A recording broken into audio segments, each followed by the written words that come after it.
Okay, ಇವತ್ತಿನ ಒಂದು class ಬಂದ್ಬಿಟ್ಟು ವರಮಹಾಲಕ್ಷ್ಮಿ ಹಬ್ಬಕ್ಕೆ ಏನನ್ನ ಪ್ರಿಪೇರ್ ಮಾಡ್ಬೇಕು, ಯಾವ ರೀತಿ ಪ್ರಿಪೇರ್ ಮಾಡ್ಬೇಕು, ಯಾವ ಸಮಯದಲ್ಲಿ ನಾವು ಲಕ್ಷ್ಮಿಯನ್ನ ಆರಾಧನೆ ಮಾಡೋದ್ರಿಂದ ನಮಗೆ ಸಕಲ ಸಂಪತ್ತುಗಳು ಸಿಗುತ್ತೆ ಅನ್ನೋದನ್ನ ನಾವು ತಿಳ್ಕೊಳ್ತಾ ಹೋಗೋಣ. ಎಸ್ಪೆಷಲಿ ನಿಮ್ಗೆಲ್ಲರಿಗೂ ಗೊತ್ತು, ಲಕ್ಷ್ಮಿ ಬಗ್ಗೆ ಪ್ರತಿ ಒಂದು ವಿಷಯನೂ ಎಲ್ಲರಿಗೂ ಗೊತ್ತು. ಅದನ್ನ ನಾನೇನ್ ಎಕ್ಸ್ಪ್ಲೈನ್ ಮಾಡೋ ಅಂತ ಅವಶ್ಯಕತೆ ಇಲ್ಲ.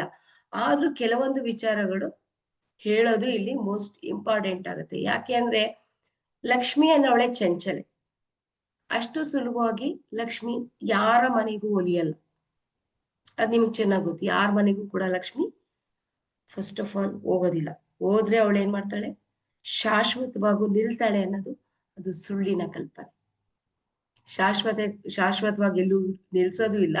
ಆಕೆ ಶಾಶ್ವತವಾಗಿ ಎಲ್ಲೂ ಇರೋದಿಲ್ಲ. ಅವಳು ಇಂತಿಷ್ಟು ಸಮಯ ಅಂತ ಇರ್ತಾಳೆ.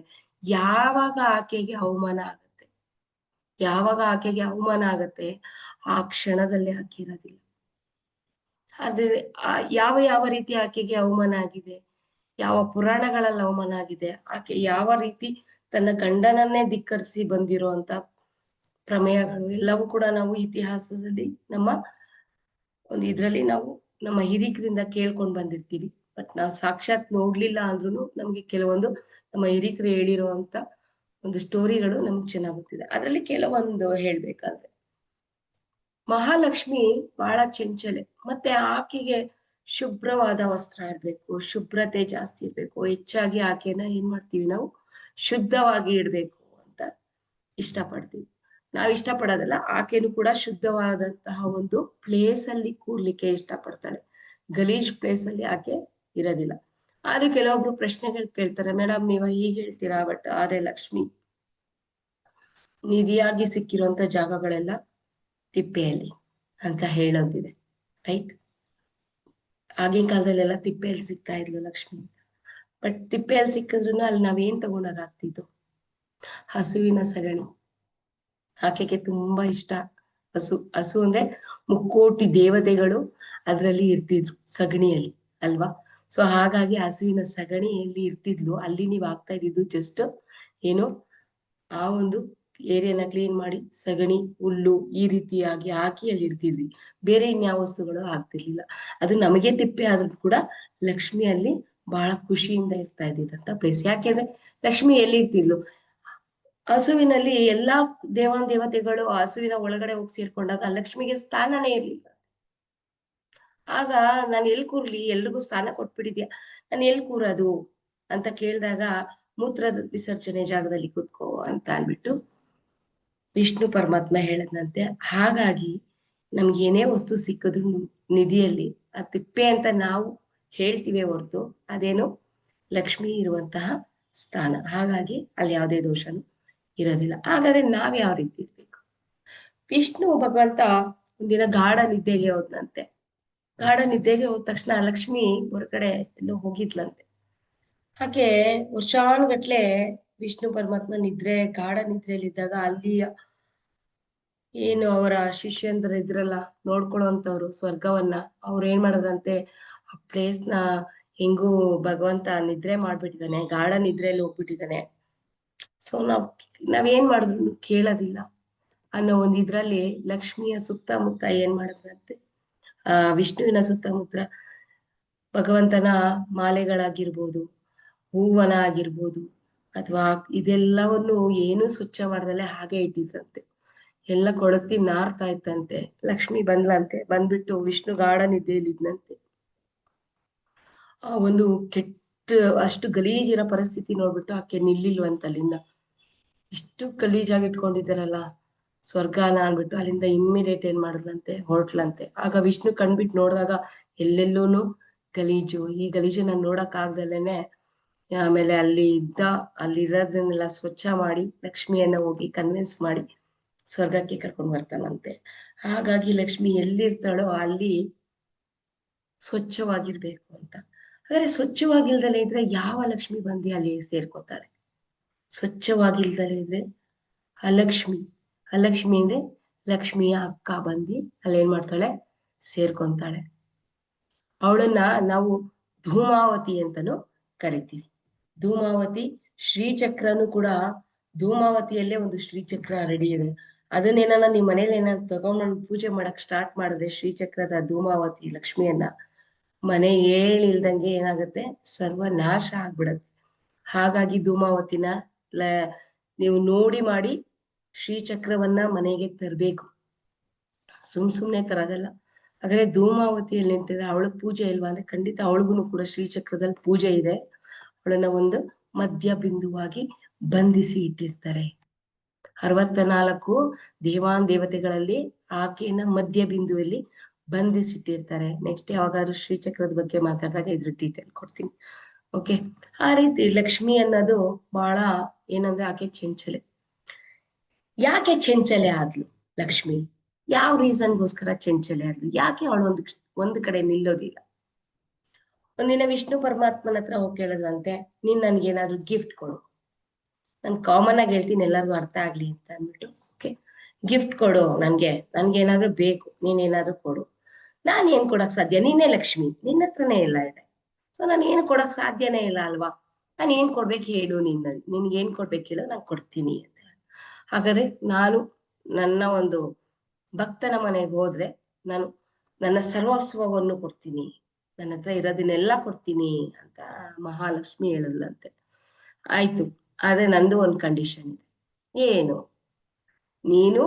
ನಿನಗೆ ಹೋಗೋದಕ್ ಮಾತ್ರ ಅವಕಾಶ, ಓಕೆ? ಅಲ್ಲಿಂದ ನಾನು ಸೀದಾ ನಿನ್ನನ್ನು ಕರ್ಕೊಂಬರೋದು ನನಗ್ ಬಿಟ್ಟಿದ್ದು ಅಂತ ವಿಷ್ಣು ಪರಮಾತ್ಮ ಹೇಳದ್ನಂತೆ. ಹಾಗಾಗಿ ಲಕ್ಷ್ಮಿ ಯಾರ ಮನೆಯಲ್ಲೂ ಕೂಡ ಏನೋ ಒಂದ್ ಕಡೆ ನಿಲ್ಲಲ್ಲ. ಏನ್ ಮಾಡ್ತಾನೆ, ಬಂದಾಗ್ಲೂ ಕೂಡ ನಾವೆಷ್ಟು ಇದನ್ನ ಅವಳನ್ನ ನೀಟಾಗಿ ಇಟ್ಕೋತೀವೋ ಅಷ್ಟು ವರ್ಷ ಇರ್ತಾಳೆ. ಯಾವಾಗ ಆಕೆಯ ಗಂಡನಿಗೆ ಅವಮಾನ ಆಯ್ತು ನಿಮ್ ಮನೆಯಲ್ಲಿ, ಯಾವಾಗ ಆಕೆಗೆ ಅಲ್ಲಿ ನೀವು ಸ್ವಚ್ಛತೆಯನ್ನ ಕಾಪಾಡೋದಿಲ್ವೋ, ಆಗೇನಾಗುತ್ತೆ, ಕ್ಲೀನ್ ಆಗಿ ಅವಳನ್ನ ತನ್ನ ಗಂಡ ಬಂದು ಕರ್ಕೊಂಡು ಹೋಗ್ತಾನೆ. ಅದೇ ಒಂದು ಇದಕ್ಕೆ ಏನ್ ಮಾಡ್ತಾಳೆ, ಸರಸ್ವತಿ ಬರ್ತಾಳೆ, ತಂಗಿ ಅಲ್ವಾ ಸರಸ್ವತಿ, ವಿಷ್ಣುವಿನ ತಂಗಿ, ಬ್ರಹ್ಮನ ಹೆಂಡತಿ. ಬಂದ್ಬಿಟ್ಟು ನಿನ್ ಹೆಂಡತಿಗ್ ಮಾತ್ರ ವರ ಕೊಟ್ಟಿದ್ಯಾ, ನನಗ್ ಕೊಡೋದಿಲ್ವಾ? ನಿನ್ ಹೆಂಡತಿಗ್ ಮಾತ್ರ ಗಿಫ್ಟ್ ಕೊಟ್ಟಿದ್ಯಾ, ನನಗ್ ಕೊಡೋದಿಲ್ವಾ? ನೀನ್ ಏನ್ ಬೇಕಾದ್ರೂ ಕೇಳು, ನಾನು ನನ್ನ ಒಂದು ಭಕ್ತರ ಯಾರಿರ್ತಾರೋ ಅವ್ರ ಮನೆಗೆ ಹೋಗ್ತೀನಿ, ನಾನು ಅಲ್ಲಿ ಉಳಿತೀನಿ, ನಾನು ಉಳಿತೀನಿ ಅಂದಾಗ ವಿಷ್ಣು ಪರಮಾತ್ಮ ಹೇಳದ್ನಂತೆ, ಹೋಗೋದಕ್ಕೆ ನಾನು ಅವಕಾಶ ಕೊಡ್ತೀನಿ, ಬಟ್ ನೀನ್ ಅವನ ಮನೆಯಿಂದ ಬರೋದಿಲ್ಲ, ನೀನ್ ಶಾಶ್ವತವಾದಲ್ಲೇ ಉಳಿತೀಯ ಅಂತ. ಹಾಗಾಗಿ ನಿಮ್ಮ ವಿದ್ಯೆನೂ ಕೂಡ ಯಾವುದು ಕೂಡ ಏನಾಗತ್ತೆ, ನಿಮ್ಮ ಹತ್ರ ಬರೋರ್ಗು ವಿದ್ಯೆ ಬಂದ್ಮೇಲೆ ನಿಮ್ಮಿಂದ ನಾವ್ ಯಾರು ಕಿತ್ಕೊಳಕ್ ಆಗೋದಿಲ್ಲ, ಅದು ಶಾಶ್ವತವಾಗಿ ನಿಮ್ಮಿಂದ ಉಳಿಯುತ್ತೆ. ಲಕ್ಷ್ಮಿಗೂ ಸರಸ್ವತಿಗೂ ಇರುವಂತ ವ್ಯತ್ಯಾಸ. ಹಾಗಾದ್ರೆ ಲಕ್ಷ್ಮಿದು ಒಂದು ಸ್ಟೋರಿ ಹೇಳ್ಬೇಕಂದ್ರೆ, ಈ ವರಮಹಾಲಕ್ಷ್ಮಿ ಅನ್ನೋದು ಏನಿದೆ ಅದನ್ನ ಯಾರು ಕೂಡ ಪಾಲನೆ ಮಾಡ್ತಿರ್ಲಿಲ್ಲ. ಒಂದು ಕಮ್ಯುನಿಟಿ ಬಿಟ್ಟು ಯಾರು ಕೂಡ ಅದನ್ನ ಪಾಲನೆ ಮಾಡ್ತಿರ್ಲಿಲ್ಲ. ಸಮಯ ಬದಲಾದಂಗೆ ಮಾತಿನಲ್ಲಿ ಏನಾಯ್ತು, ಈಗ ಮಹಾಲಕ್ಷ್ಮಿ ಎಲ್ಲರ ಮನೆಯಲ್ಲೂ ಕೂಡ ಏನ್ ಮಾಡ್ತಿದ್ದಾಳೆ, ಈ ಶ್ರಾವಣದ 2ನೇ ವಾರದಲ್ಲಿ ಬರುವಂತದ್ದು ಮಹಾಲಕ್ಷ್ಮಿ. ಆದ್ರೆ ಈ ವಾರ ಬಂದ್ಬಿಟ್ಟು 3ನೇ ವಾರಕ್ಕೆ ಬಿದ್ದಿದೆ. ಯಾಕೆ 3ನೇ ವಾರಕ್ಕೆ ಬಿದ್ದಿದೆ ಅಂತ ಹೇಳಿದ್ರೆ, ಆ ದಿನದ 2ನೇ ತಾರೀಕಿನ ಆ ದಿನದ ತಿಥಿ ಏನಾಗಿದೆ, 1ನೇ ತಾರೀಕು ಅನ್ಸುತ್ತೆ. ತಿಥಿ ಬದಲಾಗಿರೋದ್ರಿಂದ ನಮ್ಗೆ 8ನೇ ತಾರೀಕಿನ ತಿಥಿ ಶ್ರೇಷ್ಠ ತಿಥಿ ಅಂತ ಅಂದ್ಬಿಟ್ಟು ಆ ದಿನದಲ್ಲಿ ಏನ್ ಮಾಡಿದ್ದಾರೆ, 3ನೇ ಶುಕ್ರವಾರಕ್ಕೆ ಈ ಸಲಿಯ ವರಮಹಾಲಕ್ಷ್ಮಿಯನ್ನ ಪೂಜೆ ಮಾಡ್ಲಿಕ್ಕೆ ಹೇಳಿದ್ದಾರೆ. ಸೊ ಇದು ಯಾರನ್ನ ಫಾಲೋ ಮಾಡ್ತಿದ್ರು ಮೊದ್ಲು? ಇದನ್ನ ಫಾಲೋ ಮಾಡ್ತಾ ಇದ್ದಿದ್ದು ಅಂತವ್ರು ಮೊದಲನೇದಾಗಿ ಶೆಟ್ಟಿ ಕುಟುಂಬದವರು. ಯಾತಕ್ಕೆ ಅವ್ರು ಮಾತ್ರನೇ ಯಾಕೆ ಫಾಲೋ ಮಾಡ್ತಿದ್ರು? ಅದನ್ನ ಈಗ ಯಾಕೆ ಪ್ರಚಾರ ಮಾಡಿ ಎಲ್ಲಾರು ಅದನ್ನ ಪೂಜೆ ಮಾಡ್ಲಿಕ್ಕೆ ಇದ್ ಮಾಡಿದ್ದಾರೆ? ಒಂದಿನ ಮಹಾಲಕ್ಷ್ಮಿ ಏನ್ ಮಾಡಿದ್ಲು, ರಸ್ತೆಯಲ್ಲಿ ನಡ್ಕೊಂಡ್ ಬರ್ತಾ ಇರ್ತಾಳೆ.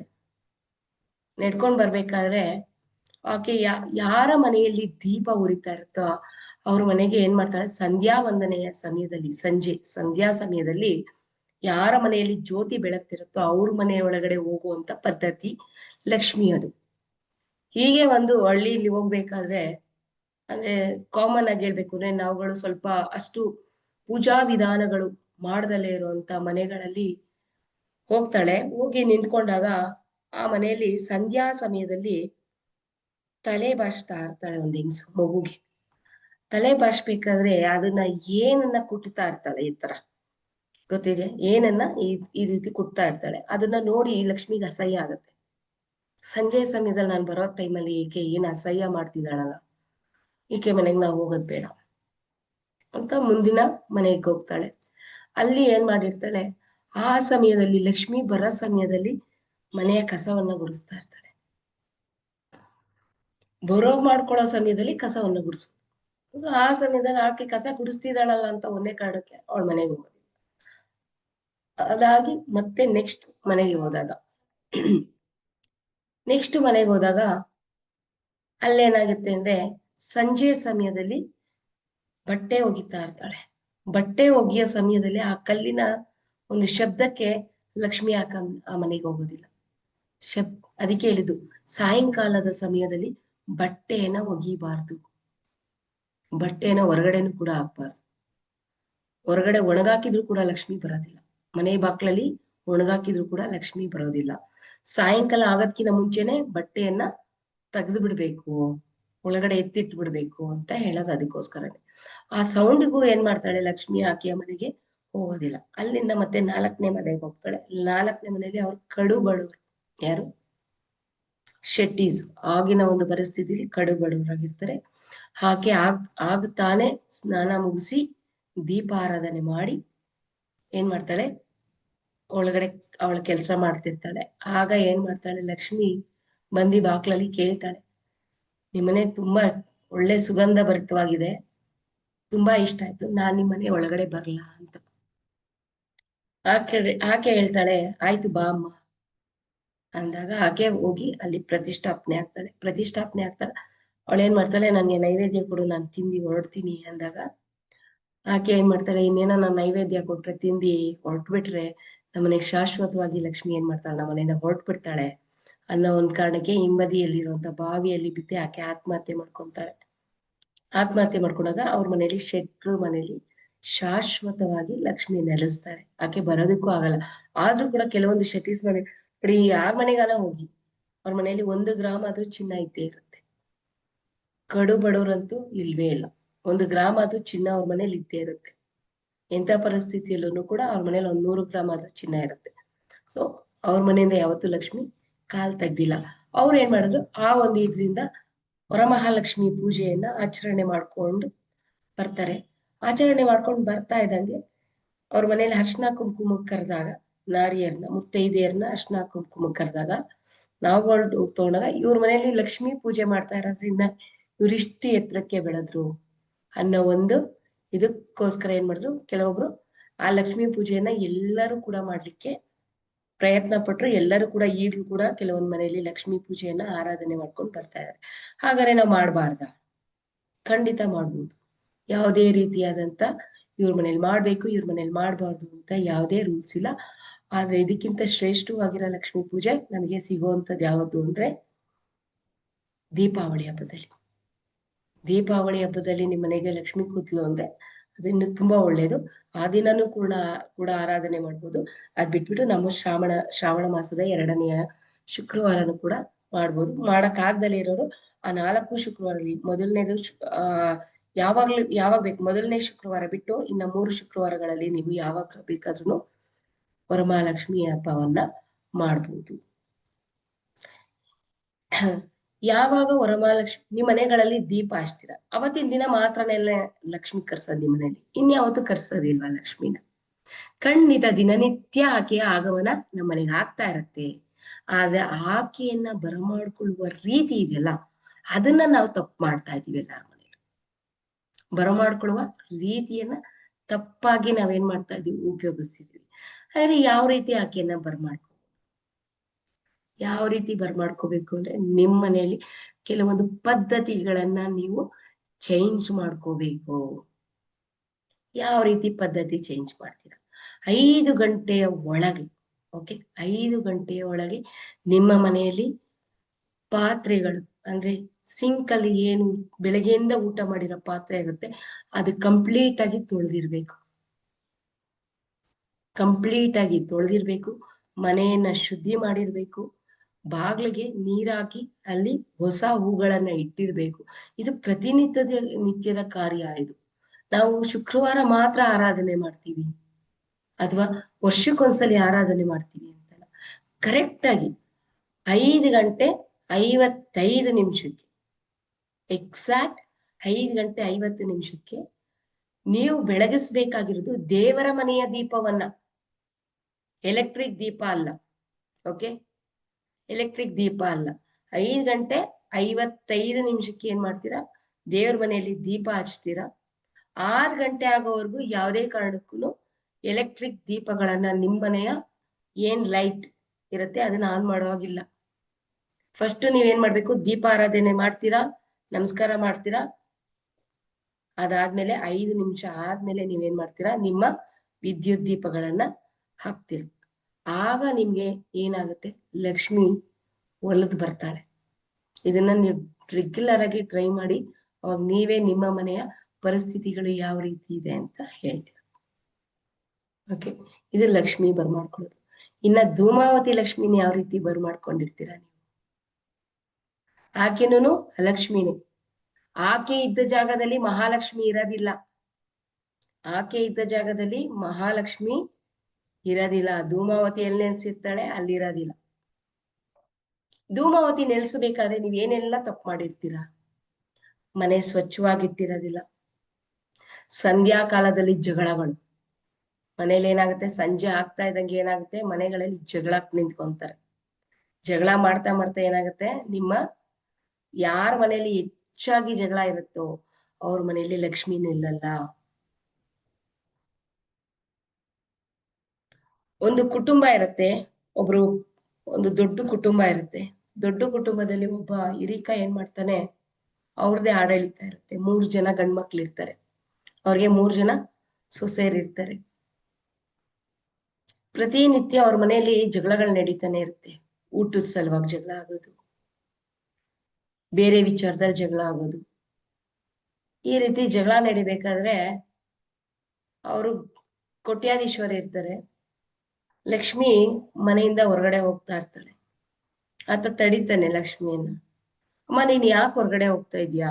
ಅದಕ್ಕೆ ನೀವೆಲ್ಲ ಸೇರಿ ನನ್ನ ತಂಗಿಯನ್ನ ಬರಮಾಡ್ಕೊಳ್ಬೇಕಾದ್ರೆ ನನಗಿಲ್ಲಿ ಜಾಗ ಅಲ್ಲ, ನನ್ನ ಅಕ್ಕನನ್ನ ಬರಮಾಡ್ಕೊಳ್ಬೇಕಾದ್ರೆ ನನಗಿಲ್ಲಿ ಜಾಗ ಇಲ್ಲ, ನಾನು ಈ ಮನೆಯಿಂದ ಹೋಗ್ತೀನಿ ಅಂದಾಗ, ನಾನಿಂದ ಹೋಗ್ತೀನಿ, ನನ್ನ ತಂಗಿಯನ್ನ ವಾಪಸ್ ಕಳಿಸಿ ನೀವು, ಆಮೇಲಿಂದ ನಾನ್ ನಿಮ್ಮ ಮನೆಗೆ ಮತ್ತೆ ಬರ್ತೀನಿ ಅಂತ ಹೇಳ್ತಾಳೆ. ಆವಾಗ ಆ ಒಂದು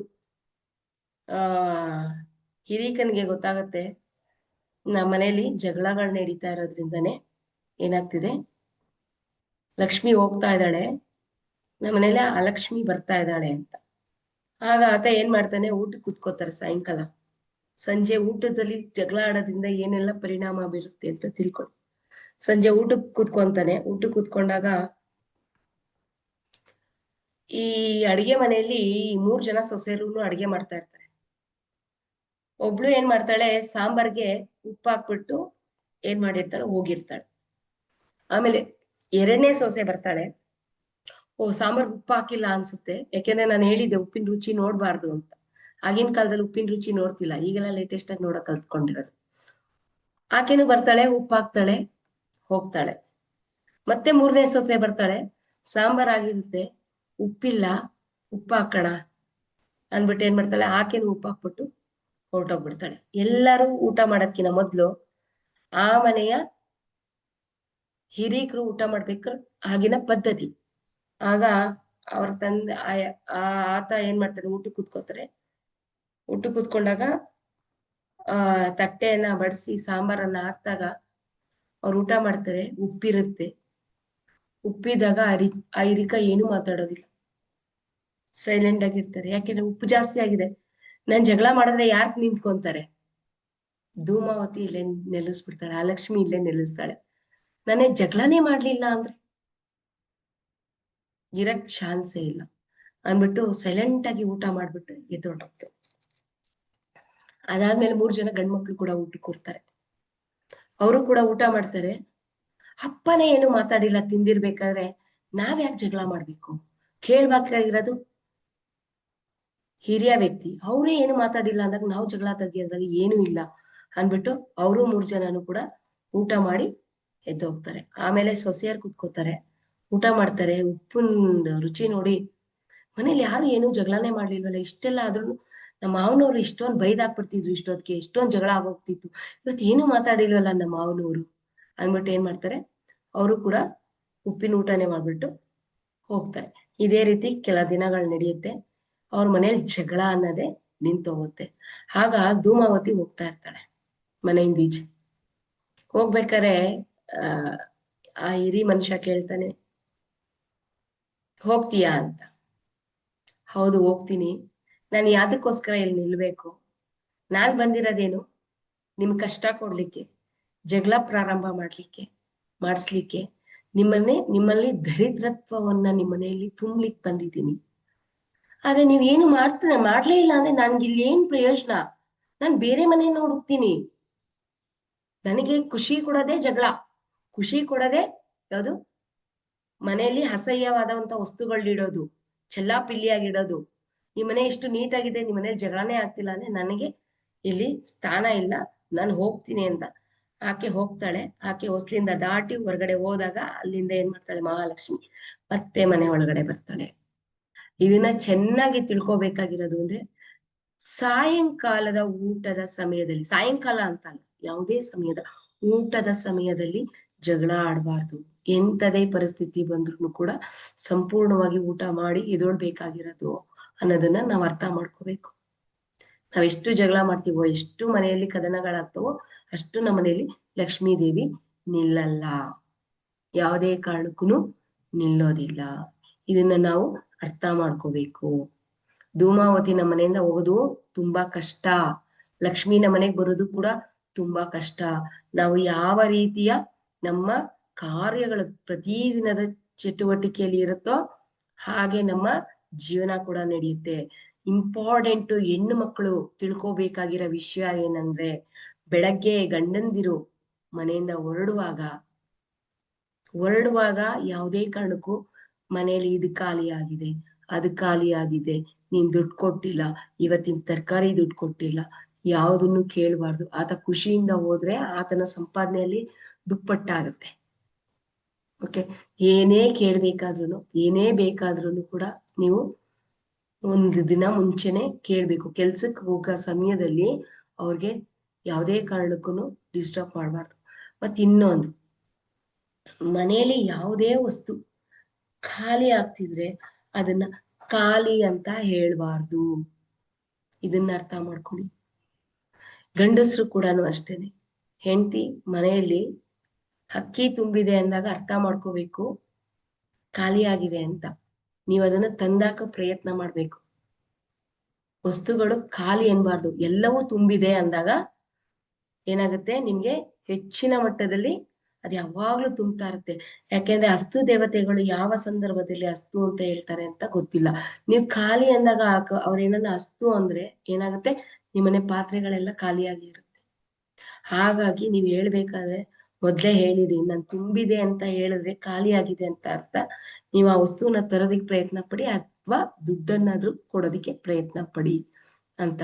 ಯಾವಾಗ್ಲೂ ಅಷ್ಟೇ, ಯಾವುದೇ ವಸ್ತು ಆಗಿರ್ಬೋದು, ಯಾವ ದುಡ್ಡನ್ನು ಅಷ್ಟೇ ನನ್ನ ಹತ್ರ ಇಲ್ಲ ಅಂತ ಹೇಳ್ಬಾರ್ದು, ನನ್ನ ಹತ್ರ ಇದೆ.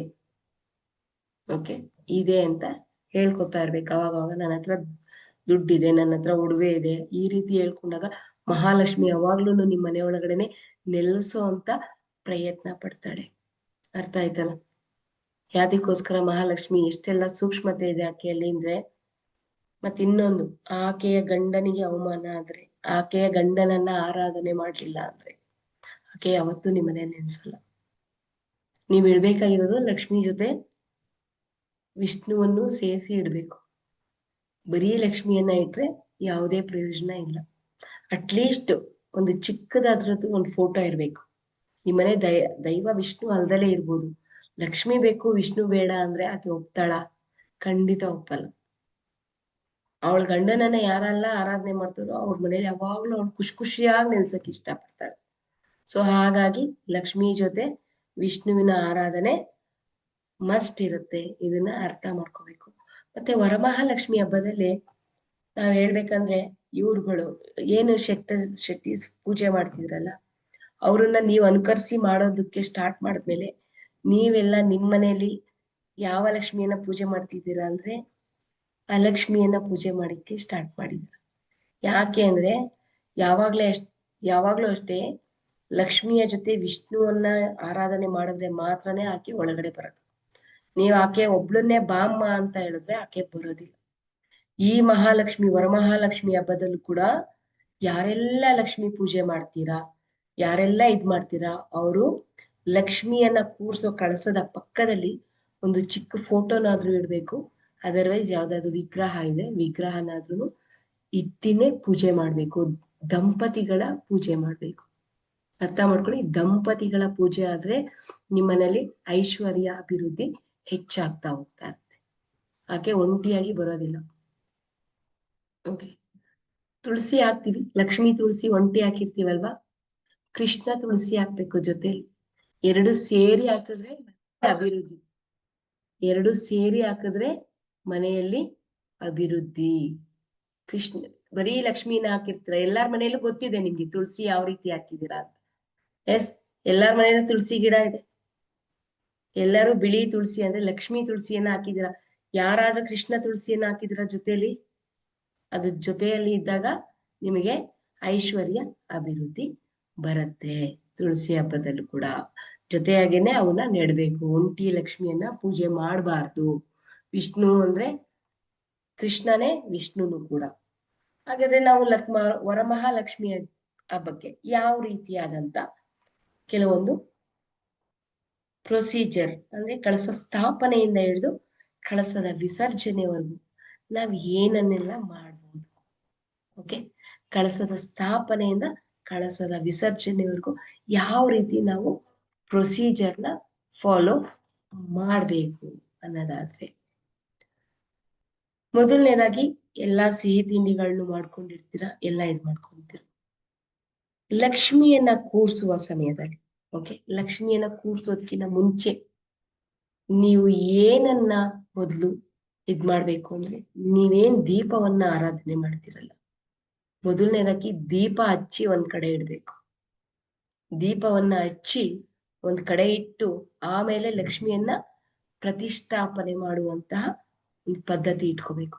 ಮೊದಲೇನೆ ಲಕ್ಷ್ಮಿಯನ್ನ ಪ್ರತಿಷ್ಠಾಪನೆ ಮಾಡೋ ಹಾಗಿಲ್ಲ.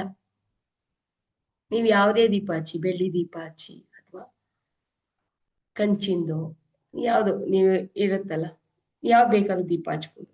ಆ ದೀಪವನ್ನ ಹಚ್ಚಿ ಅದಕ್ಕೆ ಹೂವನ್ನ ಮುಡಿಸಿ ಅರ್ಶಿನ ಕುಂಕುಮ ಇಟ್ಟಿ ಅದಕ್ಕೆ ಒಂದು ಗಂಧದ ಕಡ್ಡಿ ಬೆಳಗಿ ಪಕ್ಕದಲ್ಲಿ ಇಟ್ಬಿಟ್ಟು ಆಮೇಲೆ ಏನ್ ಮಾಡ್ತೀರಾ, ಪಕ್ಕದಲ್ಲಿ ಸೈಡಲ್ಲಿ ಇಡಿ. ಮೊದ್ಲೇ ಕೂರ್ಸದ್ಮೇಲೆ ಅದನ್ನ ಏನ್ ಮಾಡ್ತೀರಾ, ಆ ದೀಪವನ್ನು ಕೂಡ ಪ್ರತಿಷ್ಠಾಪನೆ ಮಾಡ್ತೀರಾ. ಪಕ್ಕದಲ್ಲಿ ಇಟ್ಬಿಟ್ಟು ಆಮೇಲೆ ನೀವು ಕಳಸ ಪ್ರತಿಷ್ಠಾಪನೆ ಮಾಡ್ಬೇಕು. ಸೊ ಹಾಗಾದ್ರೆ ದೀಪದೊಳಗಡೆ ಯಾವ ಯಾವ ವಸ್ತುಗಳನ್ನ ನೀವು ಹಾಕ್ಬೇಕು? ಆ ದಿನ ತುಪ್ಪದ ದೀಪ ಹಚ್ಚೋದ್ರಿಂದ ಬಹಳ ಸಮೃದ್ಧಿ.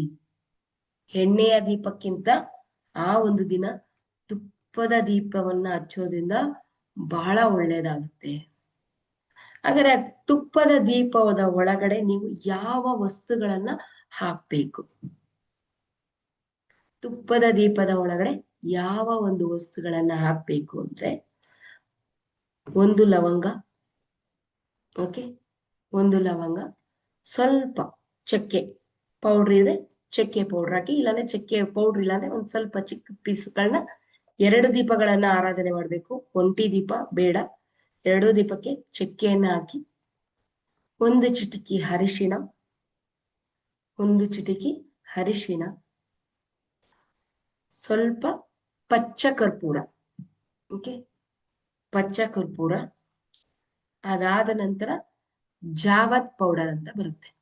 ಅದು ಕೆಲವೊಂದು ಗಿಡಮೂಲಿಕೆಯಿಂದ ಮಾಡಿರೋಂಥದ್ದು, ಬಹಳನೇ ಸ್ಮೆಲ್ ಇರುತ್ತೆ. ಅದನ್ನ ನೀವು ಈ ಹಬ್ಬದಲ್ಲಿ ಅಂತಲ್ಲ, ಪ್ರತಿ ಶುಕ್ರವಾರ ನಿಮ್ಮ ದೀಪಕ್ಕೆ ಜಾವತ್ ಪೌಡರ್ ಹಾಕೋದ್ರಿಂದ ನಿಮ್ಮ ಮನೆಯಲ್ಲಿ ಲಕ್ಷ್ಮಿ ತಾಂಡವ ಆಡ್ತಾಳೆ. ಮತ್ತೆ ನಿಮ್ಮ ಮನೆ ಸುಗಂಧ ಆಗುತ್ತೆ, ಪ್ಲಸ್ ಒಂಥರ ದೇವಸ್ಥಾನದ ಫೀಲ್ ಕೊಡುತ್ತೆ ಈ ಜಾವತ್ ಪೌಡರ್. ಒಂದು 30 ರೂಪೀಸ್ ಕೊಟ್ರೆ ಸಿಗುತ್ತೆ ನೋಡಿ ಈ ರೀತಿ. ಓಕೆ, ಜಾವತ್ ಪೌಡರ್ ಒಂದು 30 ರೂಪಾಯಿ ಇದೆ. ಇದಕ್ಕಿಂತ ದೊಡ್ಡದು ಬೇಕಂದ್ರೆ ಸ್ವಲ್ಪ 60 ಇರುತ್ತೆ. ಇದ್ರದ್ದು ಪೌಡ್ರು ಬಂದ್ಬಿಟ್ಟು ತುಂಬಾ ಸ್ಮೆಲ್ ಮಾತ್ರ ತುಂಬಾ ಚೆನ್ನಾಗಿರುತ್ತೆ. ನೀವು ದೀಪಕ್ಕೆ ಹಾಕಿದಷ್ಟು ನಿಮ್ಮ ಮನೆ ಏನಾಗುತ್ತೆ, ಒಂದು ದೇವಸ್ಥಾನದ ಒಂದು ಇದ್ ಬರುತ್ತೆ. ಇಷ್ಟನ್ನ ಹಾಕಿ ನೀವೇನ್ ಮಾಡ್ತೀರಾ, ಆ ದೀಪವನ್ನ ಹಚ್ತೀರಾ. ಆ ದಿನ ದೀಪವನ್ನ ಹಚ್ಚಿ ಒಂದ್ ಸೈಡಲ್ಲಿ ಇಡ್ತೀರಾ. ಆಮೇಲೆ ಏನ್ ಮಾಡ್ತೀರಾ, ನೀವು ನಿಮ್ಮ ಒಂದು ಕಳಸ ಪ್ರತಿಷ್ಠಾಪನೆಯನ್ನ ಮಾಡೋದಕ್ಕೆ ಸ್ಟಾರ್ಟ್ ಮಾಡ್ತೀರಾ. ಸೊ ಹಾಗಾದ್ರೆ ಕಳಸ ಪ್ರತಿಷ್ಠಾಪನೆ ಮಾಡುವಾಗ ಕಳಸದ ಕೆಳಗಡೆ ಏನ್ ಹಾಕ್ಬೋದು? ಕಾಮನ್ ಆಗಿ ಗೊತ್ತು ಎಲ್ರಿಗೂ, ಅಕ್ಕಿ ಹಾಕ್ತೀವಿ ಅಂತ. ರೈಟ್? ಕಾಮನ್ ಆಗಿ ಎಲ್ರಿಗೂ ಗೊತ್ತಿದೆ, ಅಕ್ಕಿಯನ್ನ ಹಾಕ್ಬೇಕು. ಎಷ್ಟ್ ಹಾಕ್ಬೇಕು? ಇಷ್ಟ ಬಂದಷ್ಟು ಹಾಕ್ತಾರೆ ಅಕ್ಕಿಯನ್ನ.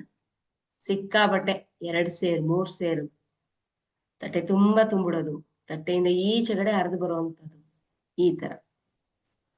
1/4 ಪಾವ್, ಯಾವತ್ತೂ ಅಷ್ಟೇ ಸಮ ಪ್ರಮಾಣದಲ್ಲಿ ಅಕ್ಕಿಯನ್ನ ಹಾಕ್ಬಾರ್ದು. ಓಕೆ, ಸಮ ಪ್ರಮಾಣದಲ್ಲಿ ಅಕ್ಕಿಯನ್ನ ಹಾಕ್ಬಾರ್ದು. 1/4 ಪಾವ್ ಅಕ್ಕಿಯನ್ನ ಹಾಕಿ, ಓಕೆ, 1/4 ಪಾವ್ ಅಕ್ಕಿಯನ್ನ ಹಾಕಿ, ಒಂದಿಡಿ ಗೋಧುವೆ, ಒಂದಿಡಿ ಗೋಧುವೆಯನ್ನ ಏನ್ ಮಾಡ್ಬೇಕು, ಆ ಅಕ್ಕಿ ಒಳಗಡೆ ಬೆರೆಸ್ಬೇಕು. ಗೋಧುವೆ ಬಂದ್ಬಿಟ್ಟು ಮಹಾಲಕ್ಷ್ಮಿಯ ಅಚ್ಚುಮೆಚ್ಚಿನ ಪದಾರ್ಥ ಗೋಧುವೆ. ಓಕೆ, ಒಂದಿಡಿ ಗೋಧುವೆಯನ್ನ ಬೆರೆಸ್ತೀರಾ. ಅದ್ರ ಮೇಲೆ ಏನ್ ಮಾಡ್ತೀರಾ, ನಿಮ್ಮ ಕಳಸವನ್ನ ಪ್ರತಿಷ್ಠಾಪನೆ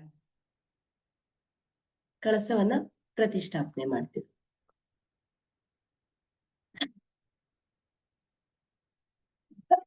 ಕಳಸ ಪ್ರತಿಷ್ಠಾಪನೆ ಮಾಡ್ಬೇಕಾದ್ರೆ ಕಳಸದ ಒಳಗಡೆ ಯಾವ ವಸ್ತುಗಳನ್ನ ಹಾಕ್ಬೇಕು?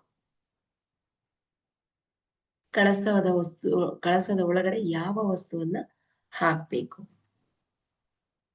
ನೋಡಿ. ಕಳಸದ ಬಗ್ಗೆ ಡೆಪ್ತ್ ಆಗಿ ತಿಳ್ಕೊಳ್ಳಿ. ಯಾವುದೇ ಕಾರಣಕ್ಕೂ ಸ್ಟೀಲ್ ಬಿಂದಿಗೆ, ಸ್ಟೀಲಿಗೆ ಸಂಬಂಧಪಟ್ಟಿರೋದು ಯೂಸ್ ಮಾಡಬಾರ್ದು. ತಾಮ್ರ ಯೂಸ್ ಮಾಡ್ಬೋದು, ಬ್ರಾಸ್ ಯೂಸ್ ಮಾಡ್ಬೋದು. ಅದರ್ವೈಸ್ ನೀವು ಏನ್ ಮಾಡ್ತೀರಾ, ಬೆಳ್ಳಿ ಅತ್ಯುತ್ತಮ. ಓಕೆ, ಬೆಳ್ಳಿ ಅತ್ಯುತ್ತಮ. ಬೆಳ್ಳಿ ಇಲ್ಲ ಅಂತ ಹೇಳಿದ್ರೆ ಬ್ರಾಸ್ ಹತ್ರ ನಿಮ್ಗೆ ಏನಿರುತ್ತೋ ಅದನ್ನ ಯೂಸ್ ಮಾಡ್ಕೊಳ್ಳಿ, ಬಟ್ ಸ್ಟೀಲ್ ಬೇಡ. ಕಳಸದ ಒಳಗಡೆ ಕಳಸದ ಒಳಗಡೆ ಶುಭ್ರವಾದ ನೀರು ಹಾಕ್ತೀರಾ. ಗಂಗಾ ಜಲ ಇದ್ರೆ 1-2 ಡ್ರಾಪ್ಸ್ ಗಂಗಾ ಜಲ ಹಾಕ್ತೀರಾ. 1 ಚಿಟಿಕಿ ಅರಿಶಿಣ ಹಾಕ್ಬೇಕು. ನೀರಿನೊಳಗಡೆ ಅರಿಶಿಣ ಹಾಕಿದ್ರೆ ಅದನ್ನ ಏನ್ ಪ್ರಭಾವ ಕೊಡುತ್ತೆ? ನೀರಿನಲ್ಲಿ ಅರಿಶಿಣ ಹಾಕಿದ್ರೆ ಏನ ಪ್ರಭಾವ ಕೊಡುತ್ತೆ? ಗಜಕೇಸರಿ ಯೋಗ, ಮನೆಯಲ್ಲಿ ಗಜಕೇಸರಿ ಯೋಗ ಪ್ರಾಪ್ತಿ ಆಗತ್ತೆ. ಯಾಕೆ ಅಂದ್ರೆ ನೀರು ಅಂದ್ರೆ ಚಂದ್ರ, ಅರಿಶಿಣ ಅಂದ್ರೆ ಗುರು ಚಂದ್ರರ ಸಂಗಮ ಆದಾಗ ಅಲ್ಲಿ ಗಜಕೇಸರಿ ಯೋಗ ಉಂಟಾಗುತ್ತೆ. ಇದು ಯಾವುದೇ ಮಾಟ ಮಂತ್ರದ ಪ್ರತೀಕ ಅಲ್ಲ. ಕೆಲವೊಂದು ರೀಲ್ಗಳು ನೋಡ್ಬೋದು, ಯಾರೋ ಹೇಳಿದರೆ ನೀರಿಗೆ ಅರಿಶಿಣ ಹಾಕದೆ ಅದು ತಾಂತ್ರಿಕ ವಿದ್ಯೆ, ಇದರಿಂದ ಕೆಟ್ಟದಾಗ್ಬಿಡತ್ತೆ. ಖಂಡಿತ ಕೆಟ್ಟದಾಗಲ್ಲ, ಇದು ತಾಂತ್ರಿಕ ವಿದ್ಯೆ ಅಲ್ಲ. ಓಕೆ, ನೀರಿನಲ್ಲಿ ಅರಿಶಿಣ ಹಾಕಿ ಮನೆಯಲ್ಲಿ ಎಷ್ಟು ನಾವು ಯೂಸ್ ಮಾಡ್ತೀವೋ ಅದು ಗಜಕೇಸರಿ ಯೋಗಕ್ಕೆ ನಮ್ಗೆ ಪ್ರಾಪ್ತಿ ಆಗತ್ತೆ. ನಮ್ಮ ಕಳಸದ ಒಳಗಡೆ ಏನ್ ಮಾಡ್ತೀವಿ, ಪ್ರತಿನಿತ್ಯದ ಕಳಸ ಬದಲಾಯಿಸ್ಬೇಕಾದ್ರು ನೀವು ನೀರಿಗೆ 1 ಚಿಟಿಕೆ ಅರಿಶಿಣ ಹಾಕಿ ಸಾಕು, ಗಜಕೇಸರಿ ಯೋಗಕ್ಕೆ ಕರ್ಕೊಂಡು ಹೋಗುತ್ತೆ ನಿಮ್ಮನ್ನ. ನಾವು ಬರೀ ನೀರ್ ಹಾಕಿಡ್ತೀವಲ್ವಾ, ಚಿಟಿಕೆ ಅರಿಶಿಣ ಹಾಕಿ ಮನೇಲಿ ಆಟೋಮೆಟಿಕ್ ಆಗಿ ನಿಮ್ಮ ಮನೇಲಿ ಏನಾಗುತ್ತೆ, ಬೇರೆ ರೀತಿಯ ಪ್ರಾಪ್ತಿ ಆಗುತ್ತೆ. ಈಗ ಒಂದ್ ಸ್ವಲ್ಪ ದಿನದಲ್ಲಿ ವೈರಲ್ ಆಯ್ತು ಕೆಲವೊಂದು ವಿಡಿಯೋಗಳು. ಗ್ಲಾಸ್ ಇಟ್ರು, ನೀರಿಟ್ರು, ಅದರಲ್ಲಿ ಹಳದಿ ಹಾಕೋದು, ಅದೇನಾಗುತ್ತೆ ಒಂದು ಬೂಮ್ ಅನ್ನೋ ಹತ್ರ ಅದೇನಾಯ್ತು, ವೈರಲ್ ಆಯ್ತು. ತುಂಬಾ ಜನ ಅದನ್ನ ಮಾಡಿದ್ರು. ಅದ್ ಮಾಡೋದಾಗ ಕೆಲವೊಬ್ರು ಏನ್ ಮಾಡಿದ್ರು, ಎಸ್ಟ್ರಾಲಜರ್ಸ್, ತಾಂತ್ರಿಕದಲ್ಲಿ ಯೂಸ್ ಮಾಡೋದು, ಅದನ್ನ ಯೂಸ್ ಮಾಡ್ಬಿಟ್ರೆ ಹಂಗ ಆಗ್ಬಿಡುತ್ತೆ, ಹಿಂಗ ಆಗ್ಬಿಡುತ್ತೆ, ದೆವ್ವ ಬಂದ್ ಹಿಂದೆ ನಿಂತ್ಕೊಂಡ್ಬಿಡುತ್ತೆ, ಅದೇ ನಿಂತ್ಕೊಂಡ್ಬಿಡುತ್ತೆ ಅಂತ ಹೇಳಿದ್ರು. ಖಂಡಿತ ಅಂತದ್ ಏನು ಆಗಲ್ಲ. ಓಕೆ, ನೀರಿನಲ್ಲಿ 1 ಚಿಟಿಕೆ ಅರಿಶಿಣ ಹಾಕಿದ್ರೆ ಏನಾಗುತ್ತೆ, ಗಜಕೇಸರಿ ಯೋಗ ಬರುತ್ತೆ. ಅದಕ್ಕೆ ಹೇಳೋದು, ಹಾಗಾದ್ರೆ ನಾವು ಸ್ನಾನ ಮಾಡ್ಬೇಕಾದ್ರೆ 1 ಚಿಟಿಕೆ ಅರಿಶಿಣ ಹಾಕೊಂಡು ಸ್ನಾನ ಮಾಡಿ ಅಂತೀವಿ. ಯಾಕೆ ಹೇಳಿ? ನಿಮ್ಗೆ ಗಜಕೇಸರಿ ಯೋಗ ಪ್ರಾಪ್ತಿಯಾಗ್ಲಿ ಅಂತ, ಲಕ್ಷ್ಮಿ ಪ್ರಾಪ್ತಿಯಾಗ್ಲಿ ಅಂತ ಅಲ್ವಾ. ಹಂಗಂದ್ರೆ ನಾವ್ ಇದು ನೀರಿನ ತಲೆ ಮೇಲೆ ಹಾಕೊಂಡಾಗೆಲ್ಲ ನಮ್ಗೇನಾಗ್ಬೇಕು, ನಮ್ ಹಿಂದೆ ದೆವ್ವ ನಿಂತಿರ್ಬೇಕು, ತಾಂತ್ರಿಕ ಅಲ್ವಾ. ಸೊ ಆತರ ಏನೂ ಆಗಲ್ಲ, ತುಂಬಾ ಒಳ್ಳೇದಾಗತ್ತೆ. ಇದ್ರ ಮೇಲೆ ಯಾರಿಗೂ ಅನುಮಾನ ಬೇಡ. ಓಕೆ, ಇದನ್ನ ನಾವು ನಮ್ಮ ಕುಂಡಲಿಯಲ್ಲೂ ಕೂಡ ಗುರು ಮತ್ತೆ ಚಂದ್ರ ಒಂದೇ ಮನೇಲಿದ್ರೆ ನಾವು ಅದನ್ನ ಗಜಕೇಸರಿ ಯೋಗ ಅಂತ ಕನ್ಸಿಡರ್ ಮಾಡ್ತೀವಿ. ಓಕೆ, ಕನ್ಸಿಡರ್ ಮಾಡ್ತೀವಿ ನಾವು ಅದನ್ನ. ಸೊ ಗಜಕೇಸರಿ ಯೋಗಕ್ಕೆ ಇದು ತುಂಬಾ ಒತ್ತು ಕೊಡುತ್ತೆ. ಮತ್ತೆ 5 ತರದ ಡ್ರೈ ಫ್ರೂಟ್ಸ್, ಖರ್ಜೂರ, ಬಾದಾಮಿ, ಗೋಡಂಬಿ, ಅದನ್ನ ಹಾಕಿ 5 ತರ ನೀವೇನ್ ಮಾಡ್ಬೋದು, ಡ್ರೈ ಫ್ರೂಟ್ಸ್ ಹಾಕಿ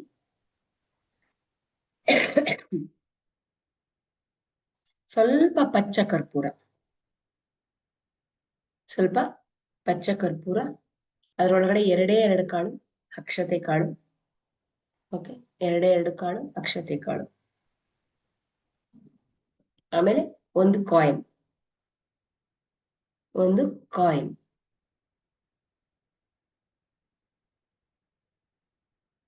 ಇಷ್ಟನ್ನ ನೀವು ಕಳಸದ ಒಳಗಡೆ ಹಾಕುವಂತ ವಸ್ತುಗಳು. ಅದಾದ್ಮೇಲೆ ಕಳಸದ ಮೇಲೆ ಕಾಯನ್ನ ಪ್ರತಿಷ್ಠಾಪನೆ ಮಾಡ್ಬೇಕು. ಕೆಲವೊಬ್ರೆಲ್ಲ ಏನ್ ಮಾಡ್ತಾರೆ, ಕಾಯಿಗೆ ಮುಖವಾಡ ಹಾಕ್ತಾರೆ, ತೊಂದ್ರೆ ಇಲ್ಲ, ಆ ಮುಖವಾಡ ಹಾಕೋದ್ರಿಂದ ಯಾವ್ದು ಪ್ರಾಬ್ಲಮ್ಸ್ ಏನಿಲ್ಲ. ಓಕೆ, ಆದ್ರೆ ಆ ಮುಖವಾಡ ಹಾಕೋದ್ಕಿಂತ ಮುಂಚೆ ಕಾಯಿನ ಅದು ನೀಟಾಗಿ ಕಣ್ಣುಗಳ ಕಾಣಿಸ್ಬಾರ್ದು, ಕಾಯಿಯ ಕಣ್ಣುಗಳು ಕಾಣಿಸ್ಬಾರ್ದು. ಓಕೆ, ಕಣ್ಣು ಕಾಣಿಸ್ತಲೇ ಇರುವಂತ ಜುಟ್ಟನ್ನ ತಗೊಳ್ಳಿ, ಜುಟ್ಟಿರುವಂತ ಕಾಯಿ ತಗೊಳ್ಳಿ, ಅದಕ್ಕೆ ನೀವೇನ್ ಮಾಡ್ತೀರಾ, ಅರಿಶಿಣದ ಲೇಪನ ಮಾಡ್ತೀರಾ, ಕಾಯಿಗೆ ಅರಿಶಿಣದ ಲೇಪನ ಮಾಡ್ತೀರಾ. ಆಮೇಲೆ ಏನ್ ಮಾಡ್ತೀರಾ, ಅದನ್ನ ಮುಖವಾಡವನ್ನ ಇಡ್ತೀರಾ. ಅರಿಶಿಣದ ಲೇಪನ ಮಾಡಿ ಮುಖವಾಡವನ್ನ ಏನ್ ಮಾಡ್ತೀರಾ, ಅದಕ್ಕೆ ಇಡ್ತೀರಾ. ಅದಾದ್ಮೇಲೆ ಇನ್ನ ನೆಕ್ಸ್ಟ್ ಸೀರೆಯ ವಿಷಯಕ್ಕೆ ಬಂದ್ರೆ, ಯಾವ ಕಲರ್ ಸೀರೆ ಉಡ್ಸೋದ್ರಿಂದ ನಿಮ್ಗೆ ಯಾವ ಒಂದು ಇದು ಪ್ರಾಪ್ತಿಯಾಗುತ್ತೆ ಅನ್ನೋದಾದ್ರೆ, ಹಸಿರು ಸೀರೆ ಉಡ್ಸೋದ್ರಿಂದ ಅಭಿವೃದ್ಧಿ ಮತ್ತೆ ಹಣ, ಪ್ರಾಪ್ತಿ ಆಗುತ್ತೆ. ಅಂದ್ರೆ ನಮ್ಗೆ ಫೈನಾನ್ಷಿಯಲ್ ಪ್ರಾಬ್ಲಮ್ ಏನಿದ್ರು ನಿವಾರಣೆ ಆಗುತ್ತೆ. ಇನ್ನ ಕೆಂಪು ಅಥವಾ ಮೆರೂನ್ ಆ ತರ ಕಾಂಬಿನೇಷನ್ ಇದ್ ಮಾಡೋದಿದ್ರೆ, ನಿಮ್ಮ ಯಾವುದಾದ್ರೂ ಕೆಲಸಗಳಲ್ಲಿ ಅಡೆತಡೆ ಬರ್ತಿದ್ರೆ ಆ ಕೆಲಸಗಳು ಶೀಘ್ರವಾಗಿ ಕೆಲಸಗಳು ಆಗುತ್ತೆ. ಶೀಘ್ರ ಕೆಲಸಕ್ಕೆ ನೀವೇನ್ ಮಾಡ್ಬೋದು, ಕೆಂಪು ಸೀರೆಯನ್ನ ಉಡಿಸ್ಬೋದು. ಹಸಿರು ಸೀರೆ ಅಭಿವೃದ್ಧಿ, ಯಶಸ್ಸು ಮತ್ತೆ ಹಣಕ್ಕೆ. ನೆಕ್ಸ್ಟ್ ಬಂದು ಹಳದಿ ಸೀರೆ. ಹಳದಿ ಸೀರೆ ಬಂದ್ಬಿಟ್ಟು, ನಿಮ್ ಮನೇಲಿ ತುಂಬಾ ವರ್ಷಗಳಿಂದ ಶುಭ ಕಾರ್ಯ ಆಗಿಲ್ಲ ಅಂದ್ರೆ ಈ ವರ್ಷ ಶುಭ ಕಾರ್ಯ ಆಗ್ಬೇಕು ಅನ್ನೋದಾದ್ರೆ ಲಕ್ಷ್ಮಿಗೆ ಏನ್ ಮಾಡ್ತೀರಾ, ನೀವು ಹಳದಿಯ ಸೀರೆಯನ್ನ ಉಡಿಸ್ತೀರಾ. ಅದ್ರ ಜೊತೆಗೆ ನಿಮ್ಗೆ ಏನಾಗುತ್ತೆ, ಹಣದ ಹರಿವು ಕೂಡ ಹೆಚ್ಚಾಗತ್ತೆ. ಹಣದ ಹರಿವು ಪ್ಲಸ್ ಶುಭ ಕಾರ್ಯಕ್ಕೆ ನೀವೇನ್ ಮಾಡ್ಬೋದು, ಹಳದಿ ಸೀರೆಯನ್ನ ಉಡಿಸ್ಬೋದು. ನೆಕ್ಸ್ಟ್ ಬಂದ್ಬಿಟ್ಟು ಆರೆಂಜ್ ಕಲರ್ ಸೀರೆ ಉಡ್ಸಿದ್ರೆ, ನಿಮ್ಮ ಮನೆಯಲ್ಲಿ ಯಾರಾದ್ರೂ ನಿರುದ್ಯೋಗಿಗಳಿದ್ರೆ, ಕೆಲ್ಸಗಳೇ ಸಿಗ್ತಿಲ್ಲ ಅಂದ್ರೆ ಆ ವರ್ಷ ಅವ್ರಿಗೆ ಕೆಲ್ಸ ಸಿಗುವಂತದ್ದಾಗತ್ತೆ. ಆ ವರ್ಷ ಏನಾಗುತ್ತೆ, ಕೆಲಸ ಸಿಗುವಂಥದ್ದು ಆಗತ್ತೆ.